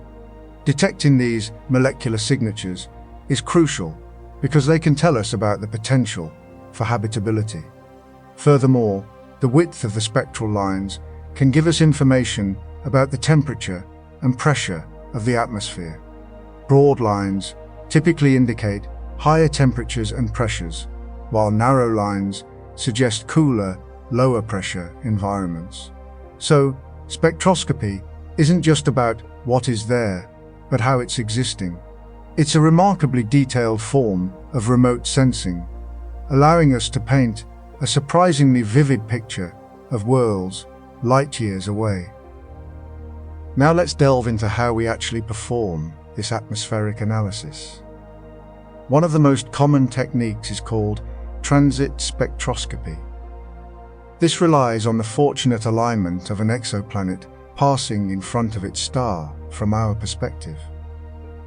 When this happens, the planet blocks a tiny fraction of the star's light, causing a slight dimming. This dimming is called a transit, and it's how we initially detect many exoplanets. But the real magic happens when we analyze the starlight that passes through the planet's atmosphere during the transit. Imagine shining a flashlight through a colored gel. The light that emerges will have a slightly different color than the original light. Similarly, starlight passing through an exoplanet's atmosphere gets filtered, absorbing specific wavelengths. During a transit, astronomers use spectrographs, highly sensitive instruments that split light into its constituent wavelengths, to analyze the starlight. By comparing the spectrum of starlight during a transit to the spectrum when the planet is not in front of the star, we can identify the wavelengths that have been absorbed by the planet's atmosphere. These absorption lines reveal the presence of specific elements and molecules. The depth of the absorption lines tells us the abundance of those substances. It's like taking a chemical fingerprint of the planet's atmosphere. This method is particularly effective because it amplifies the signal, making it easier to detect even faint atmospheric features. However, transit spectroscopy has its limitations. It requires a precise alignment. The planet must pass directly in front of the star. This is relatively rare. Also, the signal is often weak, requiring very sensitive instruments and long observation times. The atmospheres of smaller planets are harder to study because the transit signal is fainter. Despite these challenges, transit spectroscopy remains one of the most powerful tools for characterizing exoplanet atmospheres, and has been responsible for many of the most important discoveries in the field. With the advent of new telescopes, like the James Webb Space Telescope, we are pushing the boundaries of what's possible and are able to study the atmospheres of even smaller and more distant planets. Now, let's consider the ultimate goal: detecting signs of life, or biosignatures, in exoplanet atmospheres. This is, of course, an incredibly challenging task, but it's one that drives much of the research in this field. A biosignature is any substance or feature that indicates the presence of life, past or present. There isn't a single, universally accepted biosignature, and identifying one with certainty is extraordinarily difficult.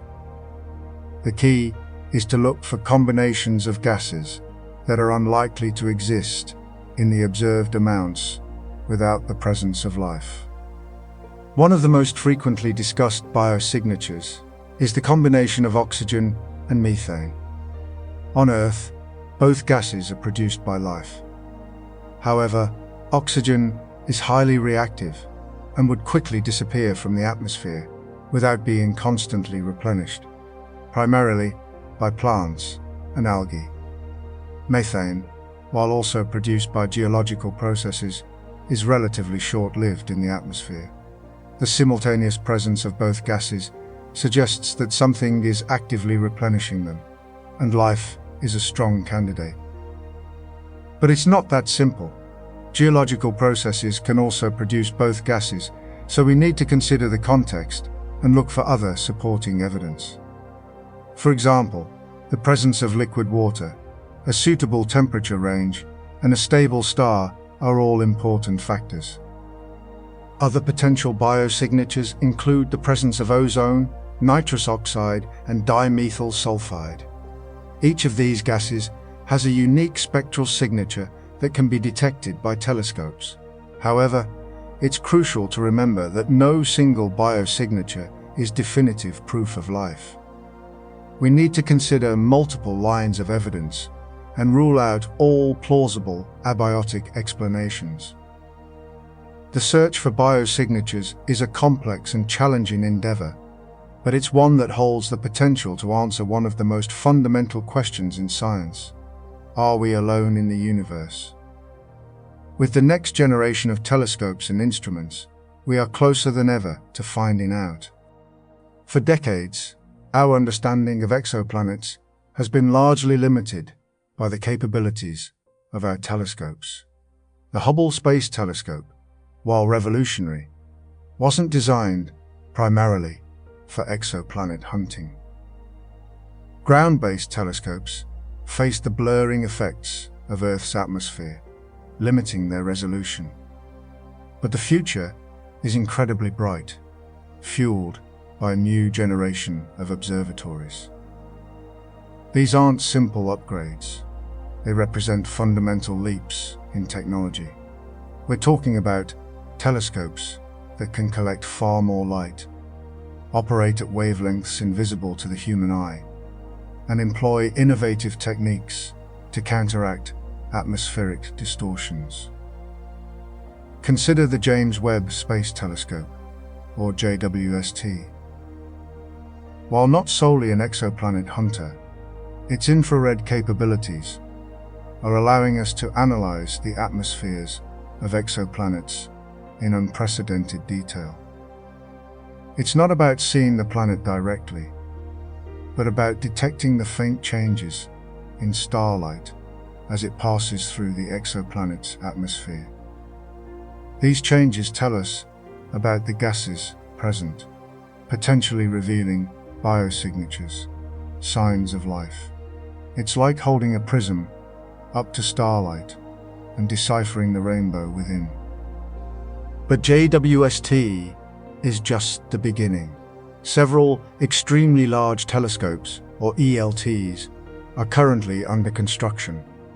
These ground-based behemoths, boasting mirror diameters exceeding 30 meters, will gather colossal amounts of light.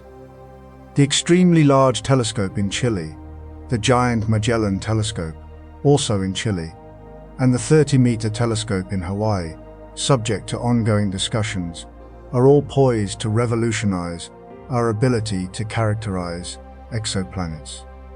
These telescopes will employ adaptive optics systems, sophisticated technologies that compensate for the blurring effects of the atmosphere in real time. Imagine shining a laser at the sky and measuring the distortions caused by the air. The telescope then uses this information to deform the mirror, effectively cancelling out the atmospheric blurring. It's an incredibly complex process, but the results are stunningly clear images that were previously impossible to obtain. And these telescopes aren't just about imaging. They also employ spectrographs, instruments that split light into its component colors, allowing us to analyze the chemical composition of exoplanet atmospheres with unprecedented precision. Beyond optical and infrared telescopes, radio telescopes play a crucial role. While they can't directly image exoplanets, they can detect radio signals that might indicate the presence of intelligent life. Projects like the Square Kilometre Array, or SKA, currently under construction in Australia and South Africa, will be the most powerful radio telescopes ever built. The SKA will be capable of detecting incredibly faint signals, potentially revealing the existence of extraterrestrial civilizations. And it's not just about searching for radio signals. Radio telescopes can also be used to study the magnetic fields of exoplanets, which can provide insights into their habitability. A strong magnetic field can shield a planet from harmful radiation, making it more conducive to life. These new telescopes, working in concert, will paint a far more complete picture of the exoplanet population and their potential for harboring life.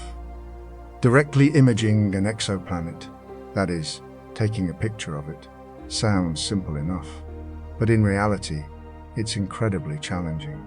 The biggest obstacle is the overwhelming brightness of the host star. Imagine trying to spot a firefly next to a searchlight. The star's light scatters off dust and gas in space, creating a halo of glare that completely washes out the faint light from the planet. This is known as the contrast problem. The difference in brightness between the star and the planet can be billions of times greater. It's like trying to find a needle in a haystack, except the haystack is incredibly bright and constantly shifting. To overcome this challenge, astronomers are developing sophisticated techniques like coronagraphy and star shades. Coronagraphs are internal devices within the telescope that block out the star's light, creating a dark region around it. Think of it like putting your thumb in front of a bright light to reduce the glare. Star shades, on the other hand, are external devices, essentially large, precisely shaped petals that fly in front of the telescope, blocking the star's light before it even enters the instrument. Both techniques require incredible precision and stability. Even the slightest wobble can ruin the image. The shape of the star shade is also crucial. It's designed to minimize diffraction, which can create unwanted artifacts in the image. Even with coronagraphs and star shades, the images are often faint and distorted. This is where advanced image processing algorithms come in. These algorithms can remove noise, correct for atmospheric distortions, and enhance the contrast, revealing details that would otherwise be invisible. It's like taking a blurry photograph and using Photoshop to sharpen it and bring out the colors. These algorithms are constantly being refined and improved, pushing the boundaries of what's possible. And it's not just about image processing. Astronomers are also developing new techniques to analyze the data, looking for subtle variations in the planet's light that might reveal information about its atmosphere and surface. The ultimate goal of many exoplanet researchers is to find Earth 2.0, a planet that is similar to our own in terms of size, mass, and orbital distance from its star. A planet that could potentially harbor life. This is a daunting task, given the vastness of the universe and the limitations of our technology. But the search is on, and we're making progress every day. We know now that planets are incredibly common. In fact, most stars likely have at least one planet orbiting them. The challenge isn't finding planets, it's finding the right planets, those that are located in the habitable zone, where liquid water could exist on the surface. The habitable zone, often called the Goldilocks zone, is not a fixed distance. It depends on the size and temperature of the star.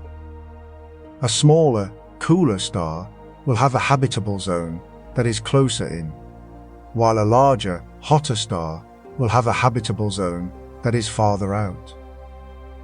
The size of the habitable zone also depends on the planet's atmosphere. A planet with a thicker atmosphere will be able to retain more heat, extending the habitable zone outward. And it's not just about distance.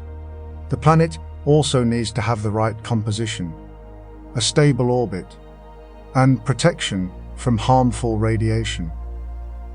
Future missions, like the James Webb Space Telescope and the proposed HABEX and LUVOIR telescopes, will be able to analyze the atmospheres of exoplanets in detail, searching for biosignatures, chemical indicators of life. These biosignatures could include gases like oxygen, methane, and ozone, which are produced by living organisms. Finding these biosignatures wouldn't be proof of life, but it would be a strong indication that a planet might be inhabited. The search for Earth 2.0 is a long and challenging one, but it's a quest that is worth pursuing. Because if we do find another habitable planet, it would change our understanding of our place in the universe forever. We often speak of a habitable zone when discussing planets beyond our solar system, and it's a concept central to understanding where life might exist. But what exactly is it? It's not a fixed boundary, but rather a region around a star where temperatures are just right. Not too hot, not too cold, for liquid water to exist on a planet's surface. This is crucial, because as far as we know, liquid water is essential for life. Think of it like Goldilocks and the three bears, not too hot, not too cold, but just right. The distance from the star defining this zone depends entirely on the star's energy output. A hotter, brighter star will have a habitable zone much further out than a cooler, dimmer star. It's also important to remember we're simplifying things. This initial definition refers to a planet with an Earth-like atmosphere. Different atmospheres change the temperature. The size and location of the habitable zone also aren't static. A star's luminosity changes over its lifetime. When stars first ignite, they're much dimmer, meaning the habitable zone is closer in. As they age, they become brighter, pushing the habitable zone further out. This has huge implications for the potential development of life. A planet might start within the habitable zone, but move outside of it as the star ages, or vice versa.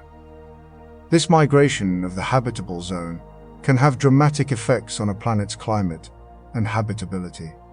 Imagine a planet that was once temperate and covered in oceans, becoming a frozen wasteland as its star dims. The habitable zone isn't just a ring either. It has inner and outer boundaries. The inner boundary is limited by what's called the runaway greenhouse effect, where a planet becomes so hot that water evaporates completely, trapping heat and leading to even higher temperatures, a bit like what's happening on Venus. The outer boundary is determined by the ice line, the distance from the star where it's cold enough for volatile compounds like water ice to condense. Beyond the ice line, these compounds are frozen solid, making it difficult for life as we know it to develop. However, even within the habitable zone, habitability isn't guaranteed. A planet's size, mass, composition, atmospheric pressure, and magnetic field all play crucial roles. A planet too small may not be able to hold on to a substantial atmosphere. A planet too large might become a gas giant, lacking a solid surface for life to emerge. And a planet without a protective magnetic field will be bombarded by harmful radiation from its star, sterilizing the surface. So, the habitable zone is just the starting point for determining whether a planet could potentially harbor life. It's a helpful concept, but it's far from a complete picture. Beyond simply being in the right distance from a star, a planet's atmosphere is perhaps the most significant factor determining habitability. The composition of the atmosphere dictates the surface temperature through something called the greenhouse effect. Certain gases, like carbon dioxide and methane, trap heat, warming the planet. Without any greenhouse gases, Earth would be a frozen ball of ice. However, too much of these gases can lead to a runaway greenhouse effect, as we saw with Venus. The presence of ozone is also critical, as it shields the surface from harmful ultraviolet radiation. A planet's atmosphere also plays a role in distributing heat around the globe. Winds and ocean currents transport heat from the equator towards the poles, creating more equitable temperatures. Geological activity is another key factor. Plate tectonics, the movement of Earth's crust, plays a vital role in regulating the planet's temperature and recycling essential nutrients. Volcanic eruptions release gases into the atmosphere, replenishing the carbon dioxide needed for the greenhouse effect. Plate tectonics also creates mountain ranges, which influence climate patterns. A planet without plate tectonics might become stagnant and unable to regulate its temperature effectively. Furthermore, a planet's internal heat drives convection in the mantle, which generates a magnetic field. This magnetic field deflects harmful charged particles from the star, protecting the atmosphere and any potential life on the surface. Without a magnetic field, the atmosphere can be stripped away by stellar winds. Finally, the presence of liquid water and the availability of essential elements like carbon, nitrogen, and phosphorus are crucial for life as we know it. Water acts as a solvent, facilitating chemical reactions. Carbon provides the backbone for organic molecules. Nitrogen and phosphorus are essential components of DNA and RNA. The availability of these elements depends on the planet's formation history and geological activity. A planet that formed in a region rich in these elements is more likely to be habitable. Even the presence of a large moon can play a role, stabilizing a planet's axial tilt and preventing extreme climate swings. It's a complex interplay of factors, and understanding all of them is a major challenge for exoplanet researchers. The traditional habitable zone is a useful starting point, but it's important to remember that it's based on our understanding of life on Earth. There's no reason to assume that life elsewhere would be exactly the same.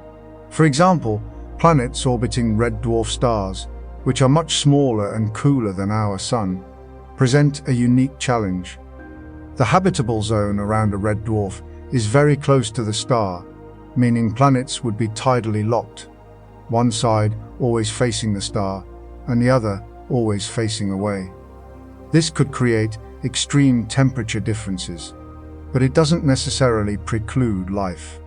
Subsurface oceans, heated by tidal forces and radioactive decay, could provide a stable and habitable environment. Furthermore, some scientists believe that life could exist on ocean worlds, planets completely covered in water, with no land surface. These oceans could be heated by tidal forces or geothermal vents, creating habitable environments beneath the surface. Even the moons of gas giants could be habitable. Europa, a moon of Jupiter, is believed to have a subsurface ocean that could harbor life. And finally, it's possible that life could exist in environments radically different from anything we've ever seen, perhaps based on different elements or solvents. The possibilities are endless, and that's what makes the search for extraterrestrial life so exciting. Ultimately, the search for extraterrestrial life requires us to think outside the box and challenge our assumptions. The traditional habitable zone is a useful starting point, but it's only one piece of the puzzle. We need to consider a wide range of possibilities and explore environments that we might not have considered habitable before. The universe is a vast and diverse place, and there's no reason to believe that life is limited to the conditions we find on Earth. The possibilities are endless, and the adventure has just begun. For centuries, our understanding of planets extended only as far as those within our own solar system. We categorized them: rocky, gaseous, icy, largely based on their proximity to our Sun and naturally what we could observe. But the last few decades have witnessed an explosion of discovery. thousands of exoplanets, orbiting stars light years away. This hasn't just increased the number of known planets, it has fundamentally challenged our assumptions about planetary formation and diversity. We used to think our solar system was fairly typical. Now, we realize it's unusual. Many of the exoplanets we've found don't resemble anything we have at home. Hot Jupiters, orbiting incredibly close to their stars, super-Earths with densities we can't quite explain, and rogue planets drifting through interstellar space. These discoveries demand we rethink what a planet even is. The Kepler Space Telescope, and now the James Webb Space Telescope, are our primary eyes on these distant worlds.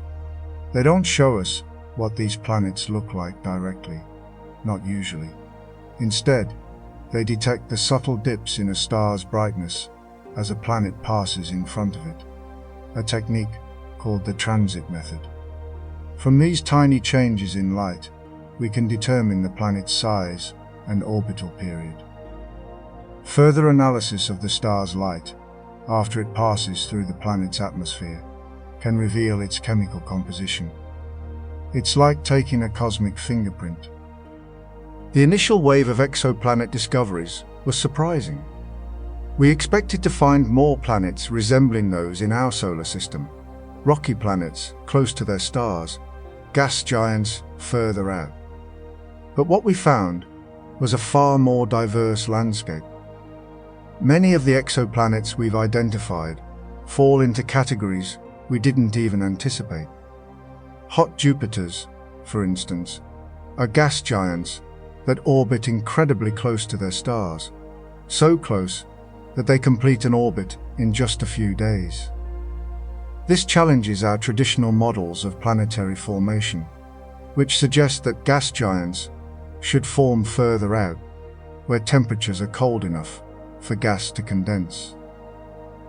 The prevailing theory is that these planets likely did form further out, but somehow migrated inwards, perhaps through interactions with other planets or the protoplanetary disk. Super-Earths are another fascinating category. These are rocky planets that are larger and more massive than Earth, but smaller than Neptune. We don't have any planets of this size in our solar system, so we're still trying to understand their composition and habitability. Some may be rocky like Earth, while others may be covered in thick layers of water or ice. Understanding the atmospheres of these exoplanets is crucial for assessing their habitability. By analyzing the light that passes through a planet's atmosphere, we can identify the presence of various gases, such as water vapor, methane, and oxygen. These gases can provide clues about the planet's temperature, composition, and potential for life. The James Webb Space Telescope is particularly well suited for this type of analysis. Its powerful infrared vision allows it to penetrate through dust and gas, revealing the chemical composition of distant atmospheres. The challenge, of course, is that detecting these gases is incredibly difficult. The signals are faint, and they can be easily masked by noise. Moreover, the presence of a particular gas doesn't necessarily indicate the presence of life. For example, methane can be produced by both biological and geological processes. So, we need to look for a combination of gases, and we need to consider the context in which they are found. It's a complex puzzle, and we're still very much in the early stages of unraveling it. But the potential rewards, discovering life beyond Earth, are immense. While we often focus on the search for Earth-like planets, the vast majority of exoplanets we've discovered are, well, not Earth-like. Many are extreme worlds, planets with conditions far removed from those found on our own planet. These worlds challenge our preconceived notions of what a planet can be, and they force us to broaden our definition of habitability. For example, many stars are red dwarfs, smaller and cooler than our Sun. Planets orbiting red dwarfs are tidally locked, meaning that one side always faces the star, while the other side is perpetually in darkness. This creates extreme temperature differences between the two sides, and it raises questions about whether life could survive in such an environment. Moreover, red dwarfs are prone to flares, sudden bursts of energy that can strip away a planet's atmosphere. Despite these challenges, some scientists believe that planets orbiting red dwarfs could still be habitable, particularly if they have a thick atmosphere that can distribute heat and shield them from flares. Then there are the hot Jupiters, gas giants, that orbit incredibly close to their stars. These planets are subjected to intense radiation and tidal forces, and their atmospheres are constantly being stripped away. Some hot Jupiters even have molten surfaces, with rivers of lava flowing across their surfaces. These planets are clearly not habitable in the traditional sense, but they are fascinating objects to study. They provide insights into the processes that shape planetary atmospheres and interiors, and they challenge our understanding of planetary evolution. Furthermore, the existence of hot Jupiters raises questions about how they formed and migrated inwards. One possibility is that they formed further out and then migrated inwards through interactions with other planets or the protoplanetary disk. Another possibility is that they formed in situ from a particularly dense region of the protoplanetary disk. Beyond these examples, we've also discovered rogue planets. Planets that have been ejected from their star systems and are now wandering through interstellar space. These planets are incredibly difficult to detect, as they don't emit any light of their own. However, we can sometimes detect them through gravitational microlensing, a phenomenon that occurs when a massive object passes in front of a distant star, bending the light and magnifying it. Rogue planets are likely to be cold and dark, but some scientists believe that they could harbor subsurface oceans, warmed by geothermal energy. These oceans could potentially support life, even in the absence of sunlight. The discovery of these extreme worlds highlights the incredible diversity of planetary systems in the universe. It challenges our Earth-centric view of habitability and forces us to consider a wider range of possibilities. It's a reminder that life may exist in forms that we haven't even imagined. The discovery of these extreme worlds has profound implications for the search for life in the cosmos. For decades, we've been looking for planets that resemble Earth, rocky planets in the habitable zone of their stars.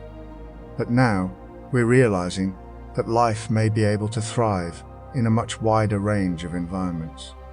On Earth, we've discovered extremophiles, organisms that can survive in extreme conditions, such as boiling water, acidic environments, and high radiation levels. These organisms demonstrate that life is remarkably resilient and adaptable.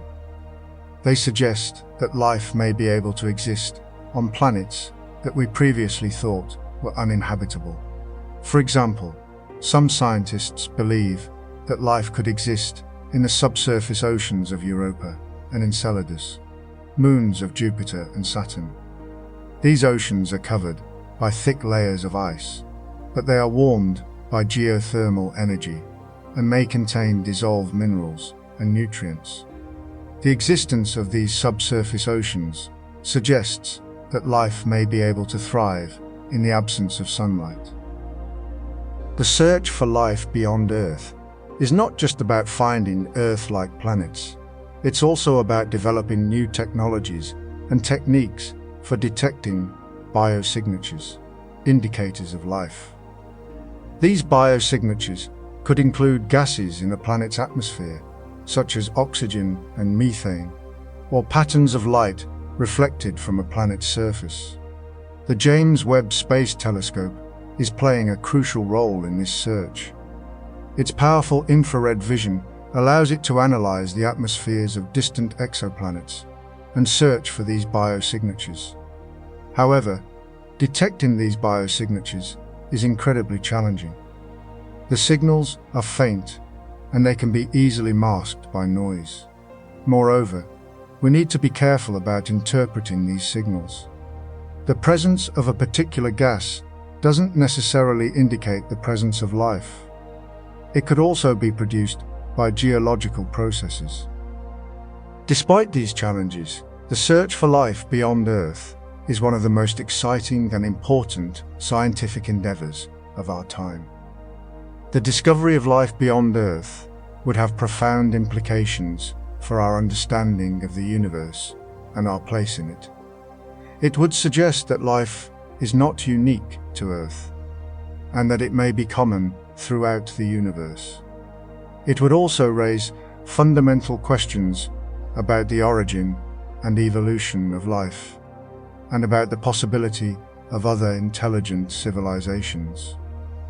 The universe is vast and mysterious, and we've only just begun to explore it. But with each new discovery, we're getting closer to answering the age-old question: are we alone? We've spent a great deal of time in this course exploring worlds dramatically different from our own.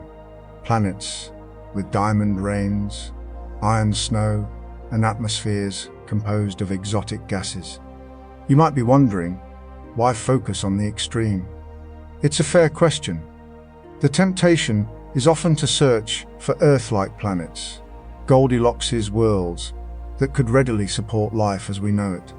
But that approach, while logical, might be limiting. By studying these extreme environments, the hot Jupiters, the ocean worlds, the worlds with crushing gravity, we expand our understanding of what's possible for a planet. We challenge our assumptions about habitability. It's a matter of broadening our search parameters, increasing the probability of finding something truly extraordinary. The universe isn't obligated to conform to our preconceived notions of what a habitable planet looks like. Consider extremophiles here on Earth. These organisms, bacteria, archaea, thrive in conditions that would be instantly lethal to most life forms. They live in boiling hot springs, in highly acidic environments, in the radiation-filled depths of nuclear reactors. Studying them teaches us that life is incredibly adaptable, capable of flourishing in conditions we once considered uninhabitable. These Earth-based extremophiles give us a framework for imagining how life might exist on other worlds. Perhaps life on a hot Jupiter isn't impossible. Perhaps it exists in the upper atmosphere, shielded from the worst of the heat, utilizing unique metabolic processes. Perhaps life in a subsurface ocean on Europa or Enceladus is fueled by geothermal energy and chemical reactions. The possibilities are vast, and the more we learn about extremophiles, the more we realize how resilient life can be. It reshapes our understanding of the very definition of habitability. Furthermore, studying extreme planets forces us to improve our planetary models. When we try to apply our understanding of Earth-like planets to these exotic worlds, our models often fail. This isn't a failure of science. It's a sign that we're pushing the boundaries of our knowledge. These discrepancies force us to refine our theories about planetary formation, atmospheric dynamics, and the interactions between a planet and its star. We're compelled to consider factors that we might have previously overlooked, such as the role of cloud composition, the effects of intense radiation, and the influence of tidal forces. This constant refinement of our models is crucial for improving our ability to interpret data from exoplanet observations and to accurately assess the potential habitability of these distant worlds.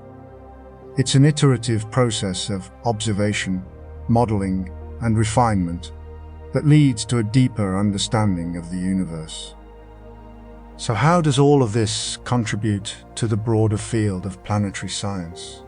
Studying extreme exoplanets isn't just about finding alien life. It's about understanding the processes that shape planets. Every planet, regardless of its composition or environment, is governed by fundamental physical and chemical laws. By studying how these laws operate in extreme conditions, we gain a deeper understanding of how planets form, evolve, and maintain, or lose, their habitability. For example, studying hot Jupiters helps us understand atmospheric circulation and the effects of extreme temperatures on gas giants. Studying ocean worlds helps us understand the dynamics of subsurface oceans and the potential for hydrothermal vents to support life. Even seemingly inhospitable worlds can teach us valuable lessons about planetary processes. Furthermore, studying these worlds helps us refine our understanding of planetary interiors. The composition and structure of a planet's interior play a crucial role in determining its surface conditions and its ability to sustain life. By analyzing the atmospheres and surfaces of extreme exoplanets, we can infer information about their internal structures. For example, the presence of certain elements in a planet's atmosphere can indicate the presence of a metallic core or a silicate mantle. The strength of a planet's magnetic field can provide clues about the dynamics of its interior. This information is essential for building accurate models of planetary evolution and for assessing the long-term habitability of a planet. It's a detective story, piecing together clues from distant worlds. And let's not forget about the broader implications for astrophysics. Studying exoplanets, especially those orbiting different types of stars, helps us understand the formation and evolution of planetary systems. It allows us to test our theories about star formation, planet formation, and the stability of planetary orbits. It can also shed light on the prevalence of different types of planets in the universe and the conditions that favor the emergence of life. This knowledge is essential for placing our own solar system in a broader cosmic context and for understanding our place in the universe. It's a journey of discovery that challenges our assumptions and expands our horizons. We're not just studying planets, we're studying the universe itself. Looking ahead, the future of space exploration is brimming with possibilities. The next generation of space telescopes, such as the James Webb Space Telescope and its successors, will be able to analyze the atmospheres of exoplanets in unprecedented detail, searching for biosignatures, evidence of life. These telescopes will be able to detect the presence of gases like oxygen, methane, and water vapor, which could indicate the presence of biological activity. But observing is only the first step. The ultimate goal is to send probes, and eventually humans, to explore these distant worlds firsthand. Sending probes to extreme exoplanets will be a monumental undertaking, requiring innovative technologies and overcoming significant engineering challenges. We'll need to develop spacecraft that can withstand extreme temperatures, pressures, and radiation levels. We'll need to develop robotic systems that can navigate challenging terrains and collect samples. And we'll need to develop methods for transmitting data back to Earth over vast distances. But the rewards will be immense. Imagine the thrill of discovering evidence of life on another planet, of unraveling the mysteries of a distant world, of expanding our understanding of the universe. Ultimately, the search for extraterrestrial life is a quest to understand our place in the universe. It's a reminder that we are not alone, that there are countless other worlds out there waiting to be discovered. And who knows what wonders they hold. Perhaps we'll find evidence of simple microbial life, or perhaps we'll encounter intelligent civilizations. Whatever we find, the journey will be transformative. It will challenge our assumptions, expand our horizons, and inspire future generations of scientists and explorers. The exploration of extreme exoplanets is not just a scientific endeavor. It's a human endeavor, a quest for knowledge, and a celebration of the boundless potential of the universe. It is a testament to our insatiable curiosity and our unwavering desire to understand the cosmos.